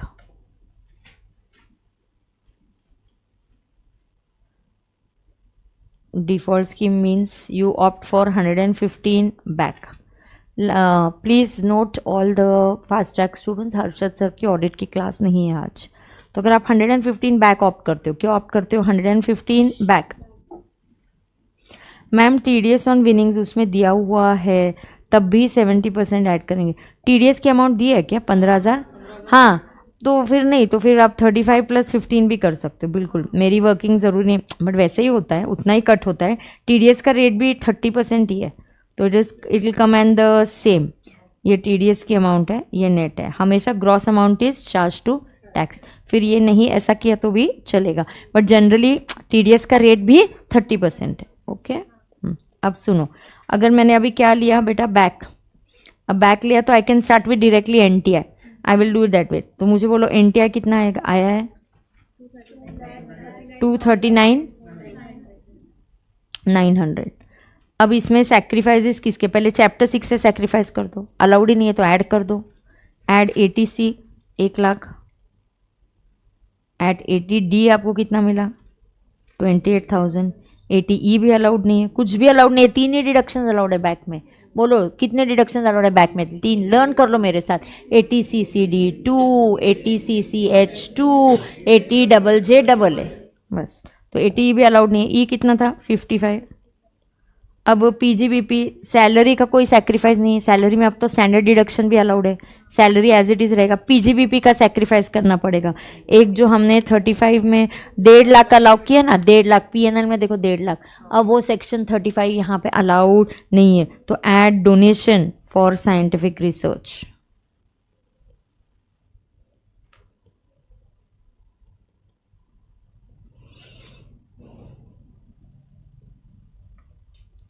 not allowable under back, not allowable under 115 back। तो क्या आएगा, ये कितना ऐड करेंगे 1.5 लाख। और कौन सा हेड है, HP TDS, HP में LO है, SO होता तो नहीं, एक बार क्रॉस चेक करेंगे कुछ है क्या सैक्रिफाइसेस अभी, इसलिए वो चैप्टर वाइज करने का, तो देखो कुछ नहीं है। तो ये बन जाएगा आपका NTI for back, total income under 115 back, ये सब ऐड करना है, भूलना नहीं। 572,900 एडिशनल नहीं है यहाँ पे। एडिशनल का मतलब होता है जो मैन्युफैक्चरिंग को देते हैं वो, एडिशंस पे मिला हुआ डेप्रिसिएशन नहीं। एडिशनल डेप्रिसिएशन इज डेप्रिसिएशन जो मैन्युफैक्चरिंग और इनको मिलता है ना, एलिजिबल प्लांट एंड मशीनरी 20%, वो नहीं मिलेगा, सिर्फ मैन्युफैक्चरिंग और इलेक्ट्रिसिटी जनरेशन। नॉर्मल डेप्रिसिएशन तो मिलेगा, करेक्ट है। तो कंक्लूजन अच्छे से लिखने का, एग्जामिनर को ढूंढते नहीं लगाने का इतने बड़े इसमें। अब कंक्लूजन क्या है, total income under back, under back मतलब ऑप्शनल नहीं, under default 572,900 and total income under, total income if opted out of back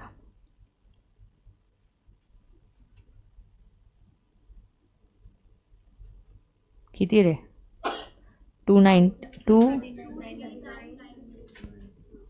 239,900 बरोबर ना।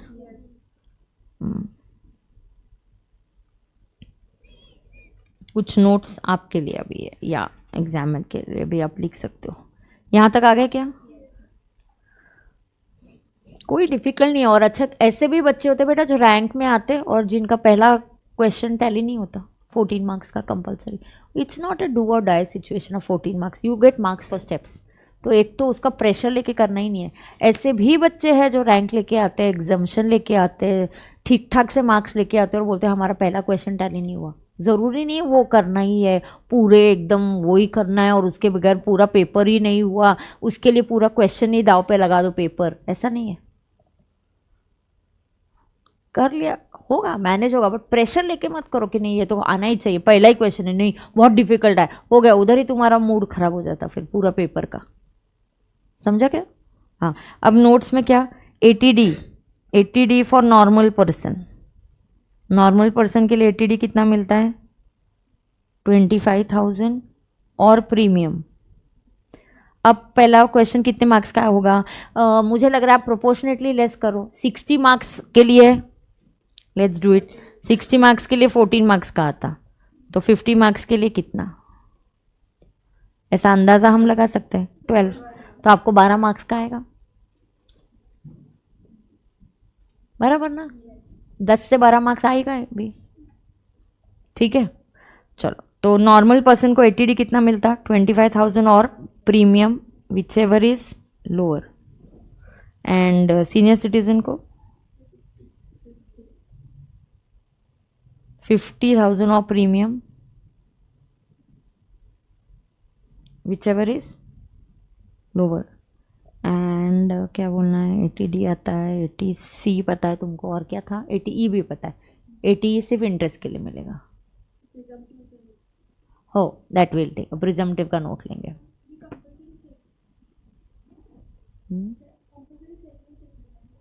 कौन सा? हाँ, जब वो आऊँगी उधर पढ़ाऊँगी ना तुमको। हाँ, अब सुनो, और ऐसे डाउट आया तो केवाइन करने का, नोट्स देख देगा, तुमको ऐसे कुछ एडिशनल आ रहा है देख लेने का, ठीक है ना। अब सुन लो, यहाँ पे मैं क्या पढ़ा रही, हाँ, अब यहाँ पे क्योंकि अमेंडमेंट हुआ है और मॉड्यूल के नए इसमें क्वेश्चन नहीं बदला, अगर यहाँ पे आपको एक चीज़ याद रखनी है, इसकी जो प्रोफेशनल रिसीट्स है ना, इसकी जो प्रोफेशनल रिसीट्स है, कितना प्रोफेशनल रिसीट्स है, 50, 850।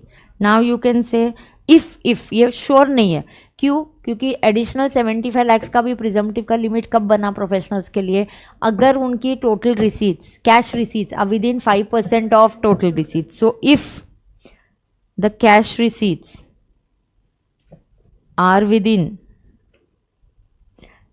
5%,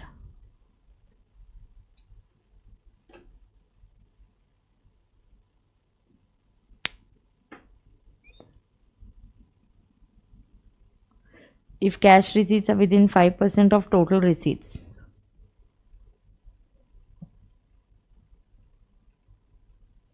then up to 45 lakhs, up to 75 lakhs, assessee will get covered under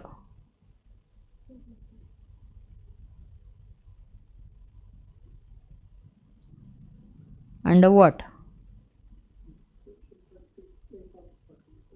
Presumptive basis, under 44 ADA।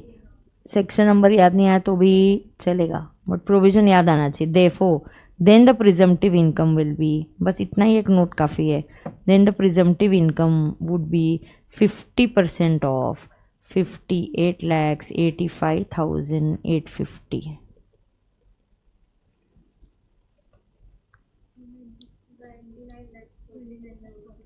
29 lakhs,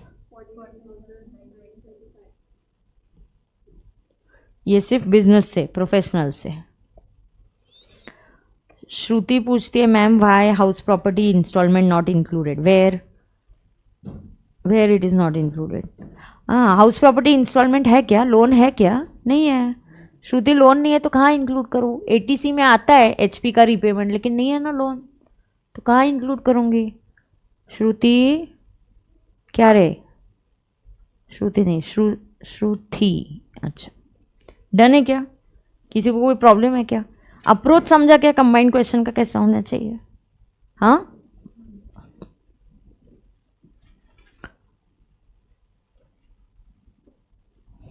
done, ठीक है।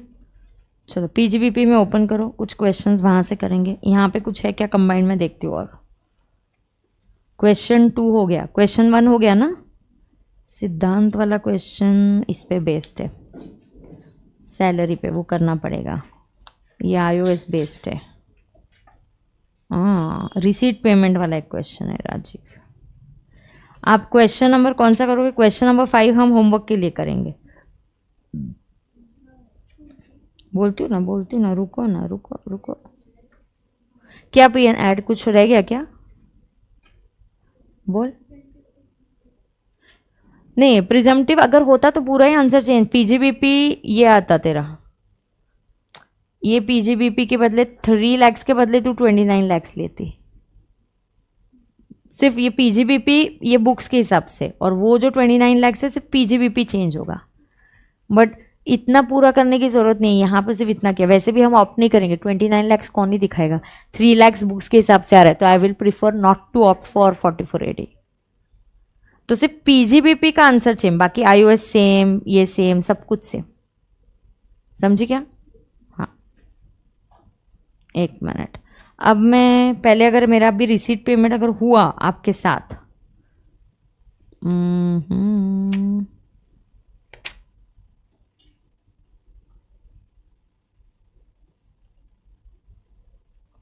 नहीं तो दूसरा देती हूँ, एक मिनट रुको। हाँ ये तो तुम कर ही सकते हो।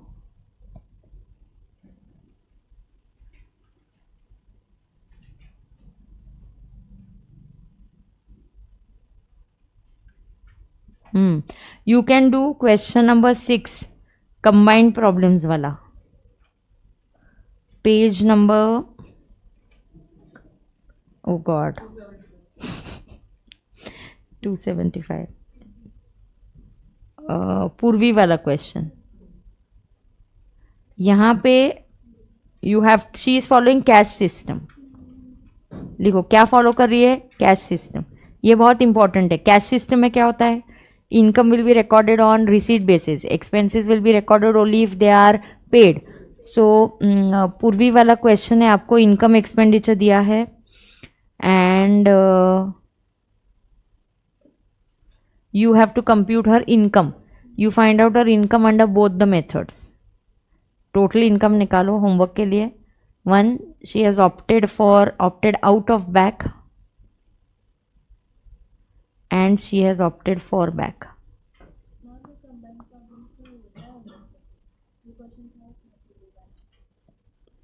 So ये नोट कर लिया कि होमवर्क के लिए आपने, डू दिस फॉर होमवर्क।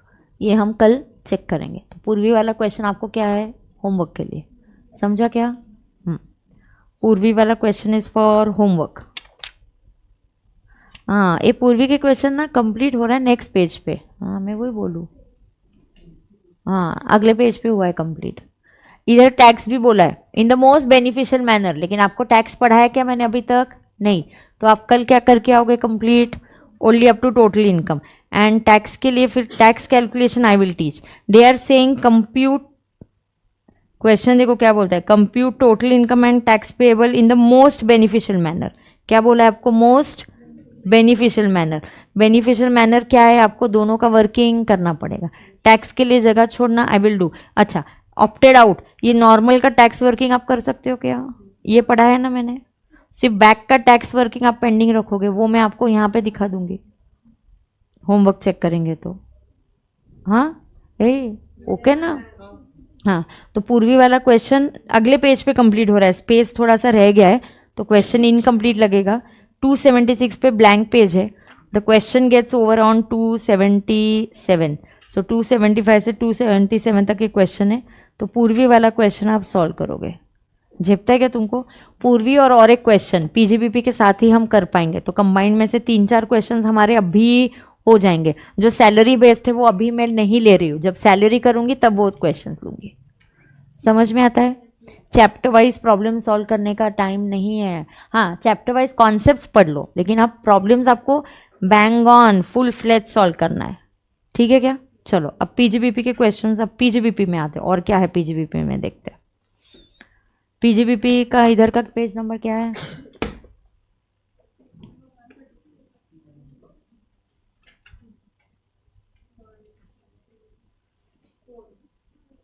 आ गया इधर। तो इधर का हमारा एक क्वेश्चन हो गया था, क्वेश्चन नंबर 3 हो गया है।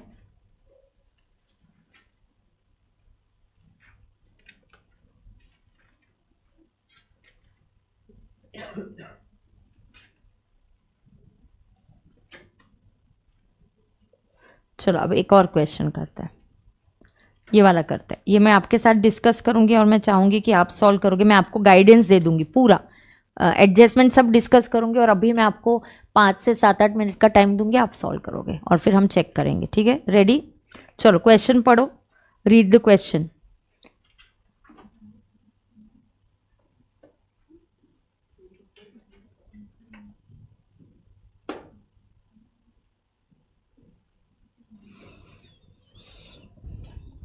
नो प्रथम, ये वाला ट्रांसपोर्ट अलाउंस अवेलेबल नहीं है, ये बैक में अलाउड नहीं है प्रथम।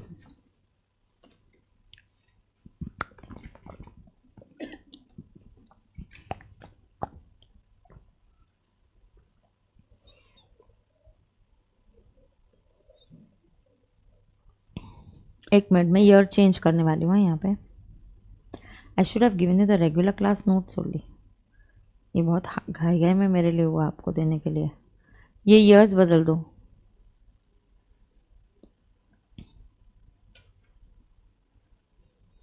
चेंज किया क्या? इज ओके, सब ओके, ठीक है ठीक है। चेंज किया,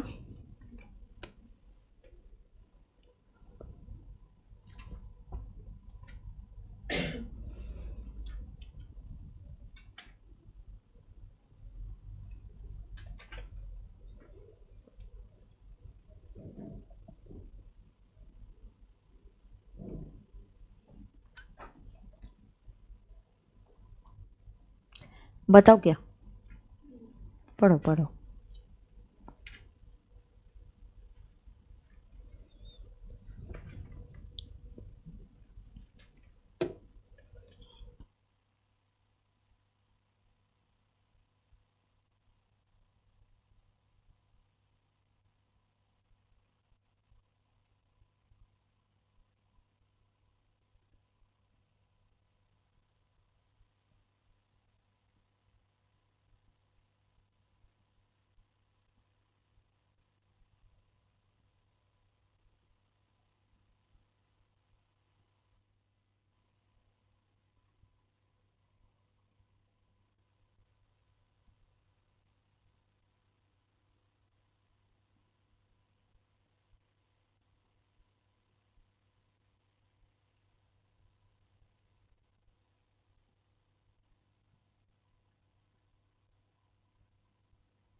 चेक,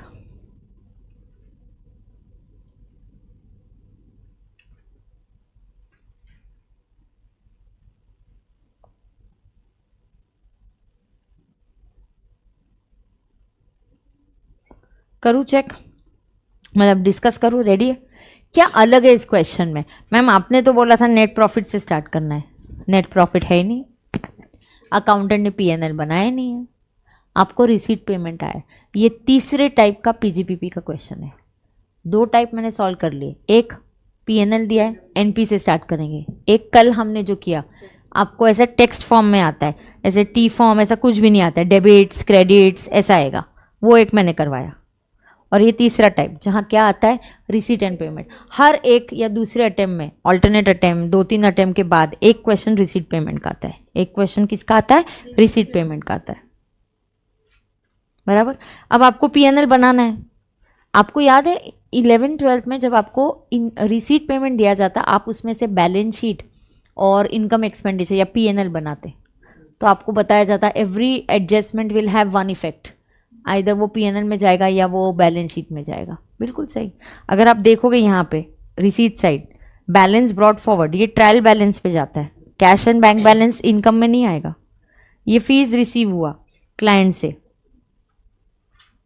ये इनकम है, पूरा इनकम है, अब भी आया, या पता है कि आपको एडवांस भी आया, ये भी इनकम है। लास्ट ईयर की फी अब भी आई, क्यों? Because assessee is following cash system. Only PGBP and IOS, 2 heads of income allow assessee to follow any method of accounting. Headline लिख सकते हो, ओनली कौन से, और ये हेडलाइंस बीच बीच में पढ़ते रहने का। Only PGBP and IOS allow assessee to follow any method of accounting. Only PGBP and iOS allow assessee to follow any method of accounting.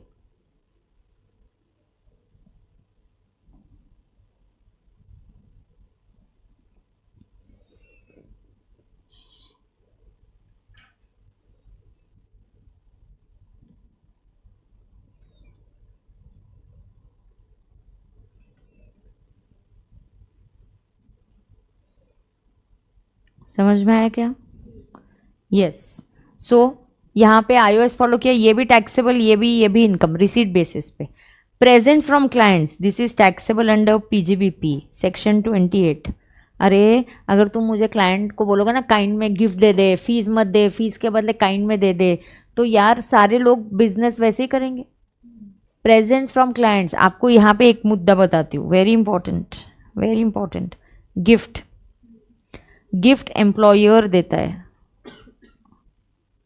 then this will go under salary because there is relationship of employer employee, तो ये perquisite होता है and it is exempt up to 5,000। और यही gift, ये भी हम regular class में हमने ऐसे बना के लिया है, अगर यही गिफ्ट बिजनेस से मिलती है, क्लाइंट से मिलते हैं, perquisites मिलते हैं, क्लाइंट्स, ये बेनिफिट्स ये सारा आपका पीजीबीपी इनकम है, फुल्ली टैक्सेबल, कुछ एग्जम्प्ट नहीं, fully taxable. This gets covered under section 28. ये कहाँ कवर होता है? सेक्शन 28 में. और अदर्स, गिफ्ट फ्रॉम अदर्स मतलब बिजनेस वाली गिफ्ट को छोड़ के, एम्प्लॉयर को छोड़ के, वो आईओएस में जाता है 56 to 10. और आईओएस में it is exempt up to 50,000. बराबर ना? गिफ्ट आपको ऐसे हो सकता है, गिफ्ट एम्प्लॉयर दे रहा है एम्प्लॉय को, then it is coming under employer and employee relationship. कहाँ आ रहा है? एम्प्लॉयर एम्प्लॉय में आ रहा है, तो it is exempt up to 5,000. यही अगर आपको बिजनेस क्लाइंट्स दे रहे हैं, परक्विजिट्स आ रहा है, then it is fully taxable. ये गिफ्ट आपको अदर्स दे रहे हैं, तो आप कहाँ जा रहे हो? आईओएस में. बराबर है कि नहीं? क्या हो गया बोल?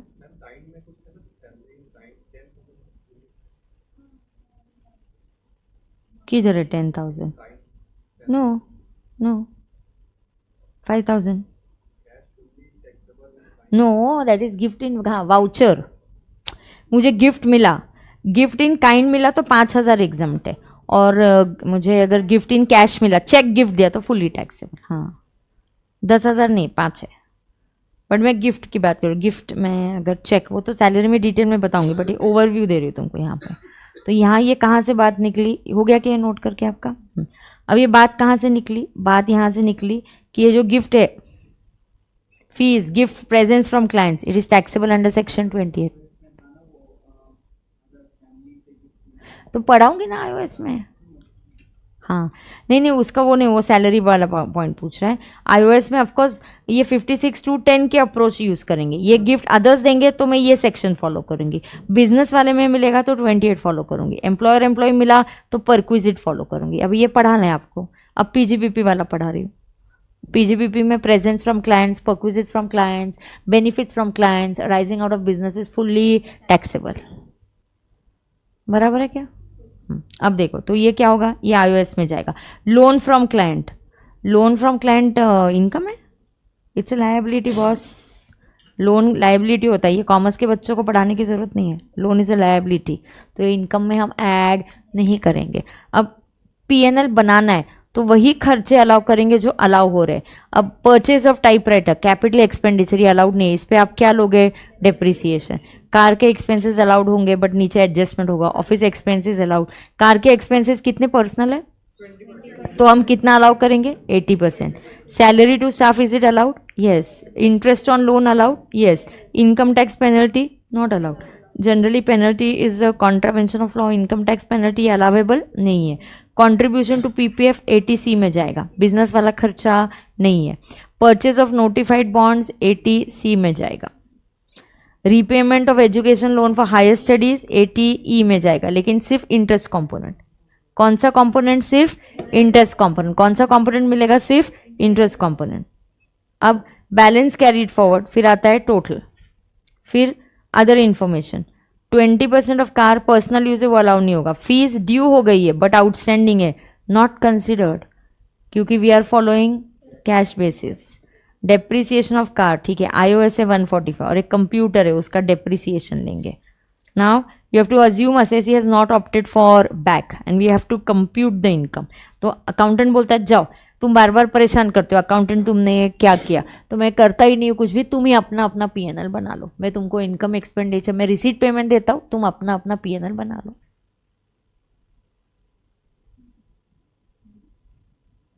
So let's make it computation of taxable income and tax liability.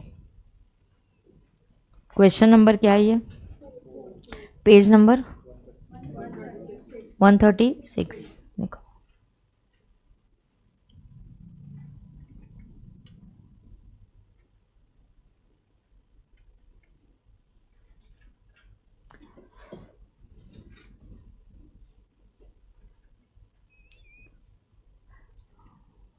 नाम क्या है एसएससी का? एज दिया है?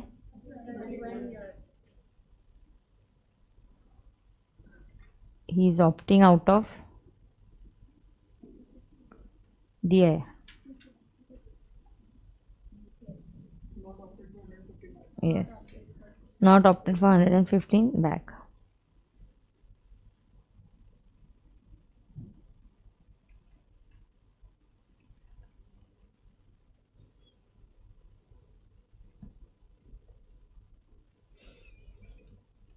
सही है क्या?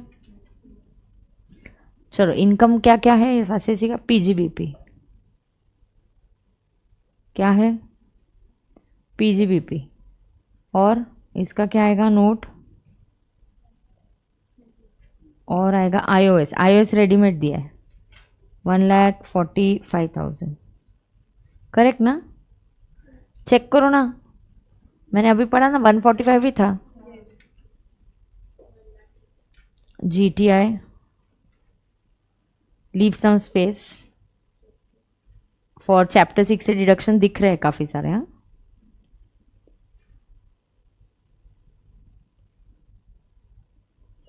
इनको झेप रहा है क्या? तुमको झेप रहा है ना? कुछ डिफिकल्टी है क्या तो बोलो।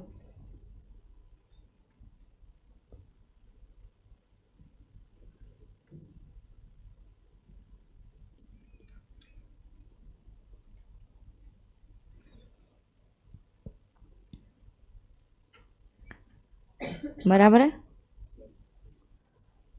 PGBP facts. असेसी फॉलोज, सबसे important fact, assessee follows cash system of accounting.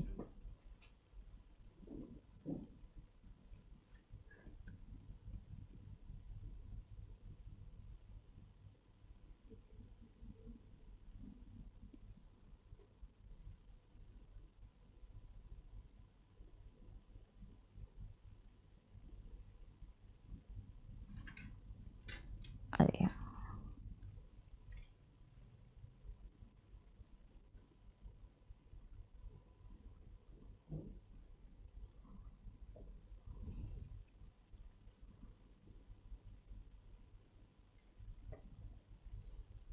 क्या हुआ? स्टार्ट करें? Can we start with net profit? बनाया नहीं है। नेट प्रॉफिट है क्या? तो हमें ही इनकम बनाना पड़ेगा। इधर एडलेस कुछ अकाउंटेंट तुमने क्या किया ये फंडा नहीं काम करेगा। अकाउंटेंट बोलता है मुझे जमता ही नहीं, तुम ही बना लो। तो हम बनाते वक्त कैसा बनाएंगे? जो एक्चुअल अलाउड है वही लेंगे। तो यहाँ पे इनकम, इनकम में पहले फीस, फीस फ्रॉम क्लाइंट्स। मैंने ईयर्स का करेक्शन किया है। पहला कहाँ से आ रहा है फीस फ्रॉम क्लाइंट? पीवाई 23, 24, और लास्ट ईयर का भी है 22, 23। और दूसरा है एडवांस। एडवांस क्यों ले रहे हैं? क्योंकि हम कैश सिस्टम फॉलो कर रहे हैं। तीसरा गिफ्ट फ्रॉम क्लाइंट्स, अमाउंट लिख के लो।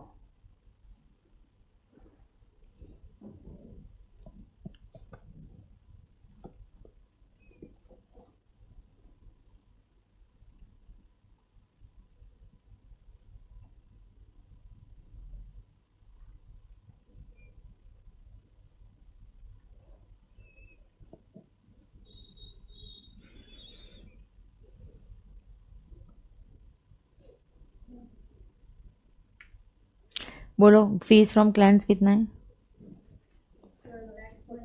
पेज नंबर क्या है इसका? हम्म,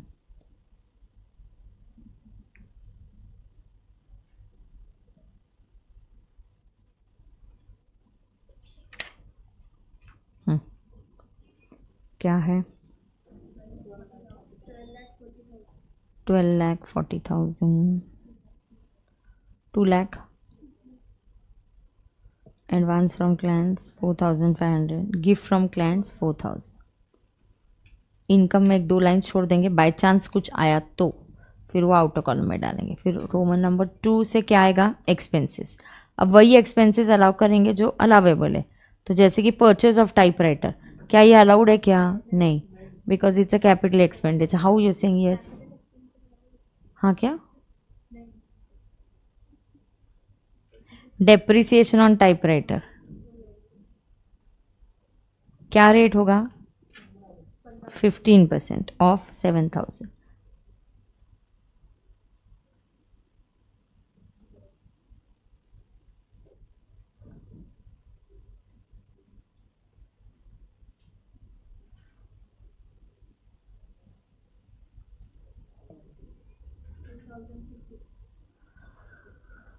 one 1050, 80% of car. Why? 20% is personal, so not allowed.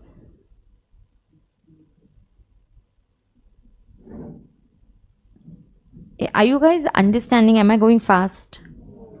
Is the speed okay? Problem solving अभी थोड़ा फास्ट मतलब यू हैव टू डू ना बेटा. फिर भी anywhere see it's a fast track batch, we always do it with some assumption. अगर आपको लगता है नहीं मैम ये फास्ट जा रहा है, ये वाला स्लो करो, तो आप प्लीज़ बताओ. आप बताओगे नहीं तो मैं नहीं कर पाऊंगी, फिर आई विल अज्यूम कि ये सब ठीक ही चल रहा है. समझा? ये रेगुलर बैच नहीं है ना, रेगुलर बैच में बहुत स्पीड अलग होता है हमारा. येस अभी 80% ऑफ कार एक्सपेंसेस म्हणजे किती? 6,400. Okay. Third office expenses. Great Harsh. Okay good. Office expenses allowed होगा? हाँ 7,000. अब अभी पढ़ना, पीजीबीपी खत्म होगा, मैं एक पीजीबीपी पे टेस्ट लूँगी. मैं चेक करके नहीं दूंगी आपको, आंसर डिस्कस करूँगी. तो मैं आपको पीजीबीपी की टेस्ट लूँगी तो आप पीजीबीपी अभी पढ़ाई करो. Any one of the days I will say PGBP test. So study PGBP. सारे चैप्टर्स की नहीं लूँगी, इट्स नॉट पॉसिबल, बहुत सिलेबस वास्ट है. इंपॉर्टेंट है पीजीबीपी, इसलिए वो वाला लूँगी.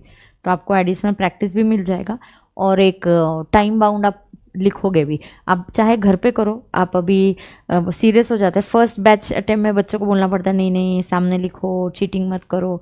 तुम लोगों को अभी सब चीज़ का इंपॉर्टेंस पता रहता है, तो आप ये घर पे भी सॉल्व कर सकते हो. तो ठीक है, आपको पीजीबीपी का 2 या 3 दिन में टेस्ट दिया जाएगा. या तो मैं आपको संडे के दिन, जब क्लास नहीं है संडे के दिन मैं आपको टेस्ट दूंगी, तो आप पीजीबीपी की संडे के हिसाब से तैयारी चालू कर दो. ठीक है? यस. जो भी पीजीबीपी हुआ उसमें मैं मेन पीजीबीपी का फोकस होगा. एक हाथ दूसरा एडजस्टमेंट चैप्टर 6 से आ गया तो आने दो, उसके मार्क्स गए तो let it be. We should now focus on PGBP. ठीक है? ऑफिस एक्सपेंसेस के बाद salary to staff, any adjustment? No. Is it allowed? Yes. Salary to staff कितना है? 9,18,000. Interest on loan allowed? Yes 1,000. हाँ interest on loan is allowed. Income tax penalty not allowed. Income tax penalty हम नहीं allow करते, even if it is compensatory, ऐसा कुछ नहीं करते. उप्स, एक सेकेंड. फिर क्या है? अच्छा बुक्स आने के बाद टेस्ट लो. Harsh will do it, it's okay. जहाँ से पीजीबीपी में 3 अमेंडमेंट्स है सिर्फ. 44 एडीए 50% और 75, 50 lakhs and 75 lakhs and 2 crores and 3 crores AD में. और एक अमेंडमेंट 43B में एमएसएमई ऐड हो गया. बस बाकी सब तेरे जो जहाँ से नोट्स है वहाँ से करना है. टेस्ट को डिले नहीं करना है, पोस्टपोन नहीं करना है, कोई बात नहीं. और पीजीबीपी क्या तू बोल रहा है? मैंने सब पीजीबीपी कितना लिख के लिया है, अलावेबल डिसअलावेबल कितना लिख के लिया है. पीजीबीपी का टेस्ट देने का ही है. हर्ष समझा ना? चल इंटरेस्ट और लोन के बाद क्या है? Hands only penning today. Writing कितना है रे? हाँ contribution to PPF is a खर्चा क्या? नो वो इट इज़ अ 80C. हाँ और उसके बाद क्या है? परचेज ऑफ नोटिफाइड, वो भी 80C, ये भी कुछ नहीं. अब खर्चे में क्या है? उसके बाद क्या है? डेप्रिसिएशन ऑफ कार लिखो. कितना मिलेगा? 80% डेप्रिसिएशन ऑफ कार, क्योंकि 20 इज पर्सनल. तो 80% ऑफ कार 6,400.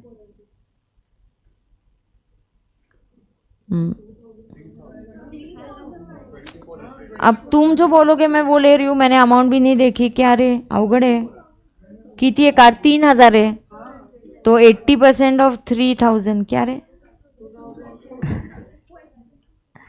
एक्सपेंसेस हो गए ना ऊपर 6,400. हाँ it's okay. So this is 2,000. चला पुढे चला. हाँ डेप्रिसिएशन कंप्यूटर तुम कैलकुलेट करो, इधर एक्सीडेंट स्पॉट है. डेप्रिसिएशन कंप्यूटर और इस एडजस्टमेंट को उधर देना एक्सीडेंट स्पॉट. Accident spot. अब देखते हैं आपका एक्सीडेंट होता है या आप बच जाते हो. फिर ये पीजीबीपी आएगा.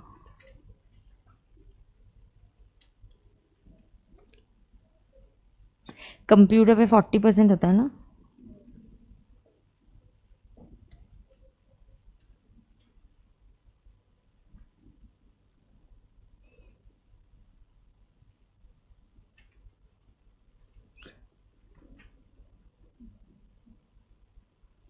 मुझे नहीं पता कौन सा करेक्ट है, मैं दोनों लिख रही हूँ, आप मुझे बताना। एंड 20% ऑफ 80 कितना आता है? 16। तो क्या 16,000 डिप्रिसिएशन है या 32,000 डिप्रिसिएशन है? पक्का? Yes, it is purchased in the last year, put to use in the this year, then it is eligible for full depreciation. Half कब मिलता है? जब purchasing and putting it to use happens in the same year. I think मैंने ये सिखाया है, हमने इसके ऊपर क्वेश्चन भी किया है। यस, तो डिप्रिसिएशन कितना ला होगा? 32,000। Anything else? नहीं। सो नोट में आएगा fees outstanding but due not considered because assessee follows. ये सब हो गया, अभी एडजस्टमेंट सारी हो गई क्या? Not considered because assessee follows,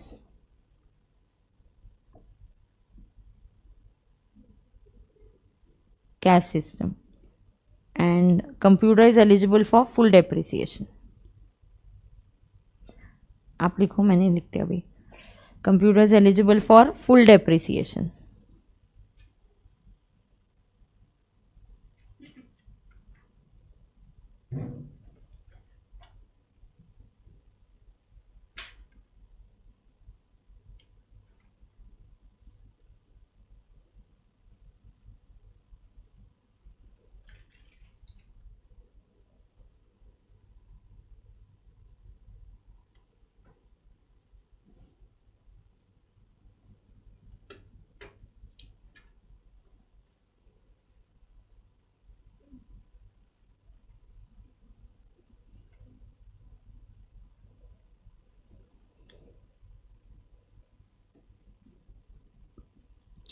चलो एडलेस बता दो, इनकम की टोटल बता दो। 14 लाख 51,500। खर्चा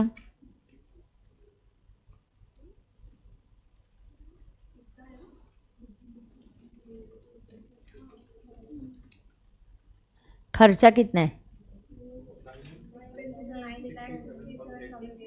67,000 and therefore PGBP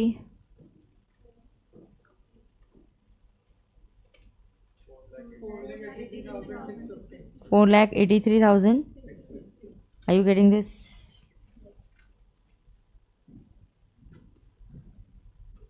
हेमंत आमचं होतं झालंय 5 मिनिटात संपेल. हाँ 483,650 डन है क्या? यहाँ लिखो 483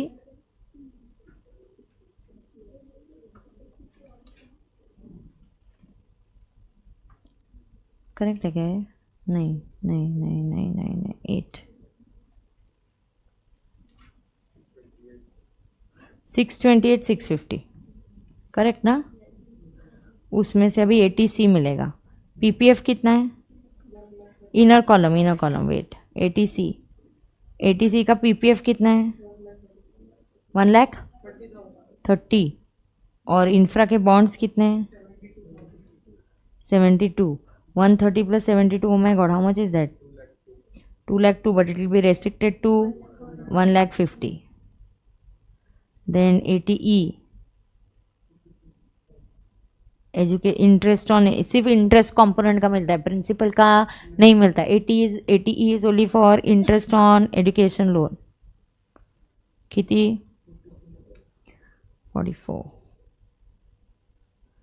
सो NTI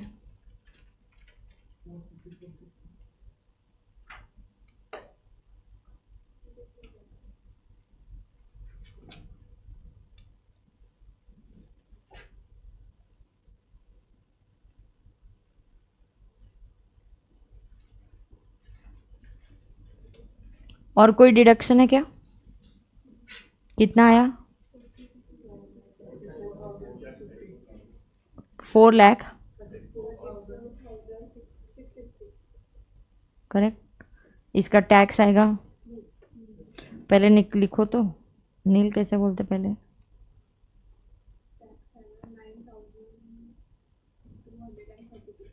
232 9232 है. पॉइंट्स में मत बोल.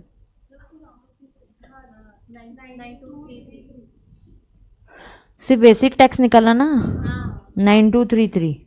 हाँ, less rebate under 87A 9233 tax और 12,500 विच एवर इज लोअर। तो आपको रिबेट मिलता है ना अप टू 5 lakhs। हेडलाइंस में लिखो resident individuals get rebate up to 5 lakhs under optional method. ये ऑप्शनल है जो हम सॉल्व कर रहे हैं, under this not default method. rebate is available up to NTA of 5 lakhs. Ayo, so tax is equal to nil. कोई problem, कोई doubt? क्या रे? हाँ, डन है। आई थिंक पूर्वी का मैंने रिसीट पेमेंट ही दिया है कि इनकम एक्सपेंडिचर है उधर? आई थिंक इनकम एक्सपेंडिचर है। पूर्वी जो होमवर्क मैंने दिया है ना, इनकम एक्सपेंडिचर। हाँ, yes. Now doubts in this please ask. चलो डाउट्स पूछो इसमें।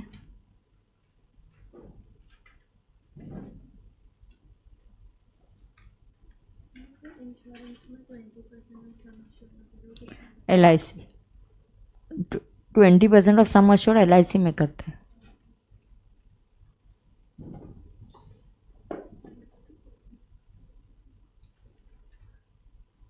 डन है, डन है। Live streaming students, any problem? I will then see you tomorrow. अभी आपको होमवर्क दिया है पूर्वी का, और आपको क्या दिया है?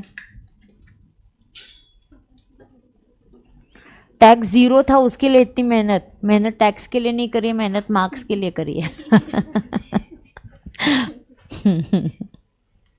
Ma'am please explain logic for outstanding fee. Okay Kashvi, outstanding fees मिले नहीं है इसलिए हम टैक्स नहीं करेंगे, क्योंकि assessee is following cash system.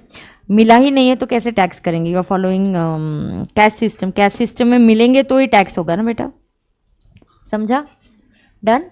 तो संडे के लिए टेस्ट की तैयारी रखो। मैं पेपर चेक करके नहीं दूंगी, I will just discuss the answers. ठीक है, डन है? यस। So thank you. थोड़ा सा टेक्निकल इशू हो गया बट ठीक है, हमने कवर अप कर लिया और यूट्यूब पे है ही, लेक्चर हो गया। अब ऐप पे हम अपलोड कर देंगे बाद में। ठीक है, थैंक यू।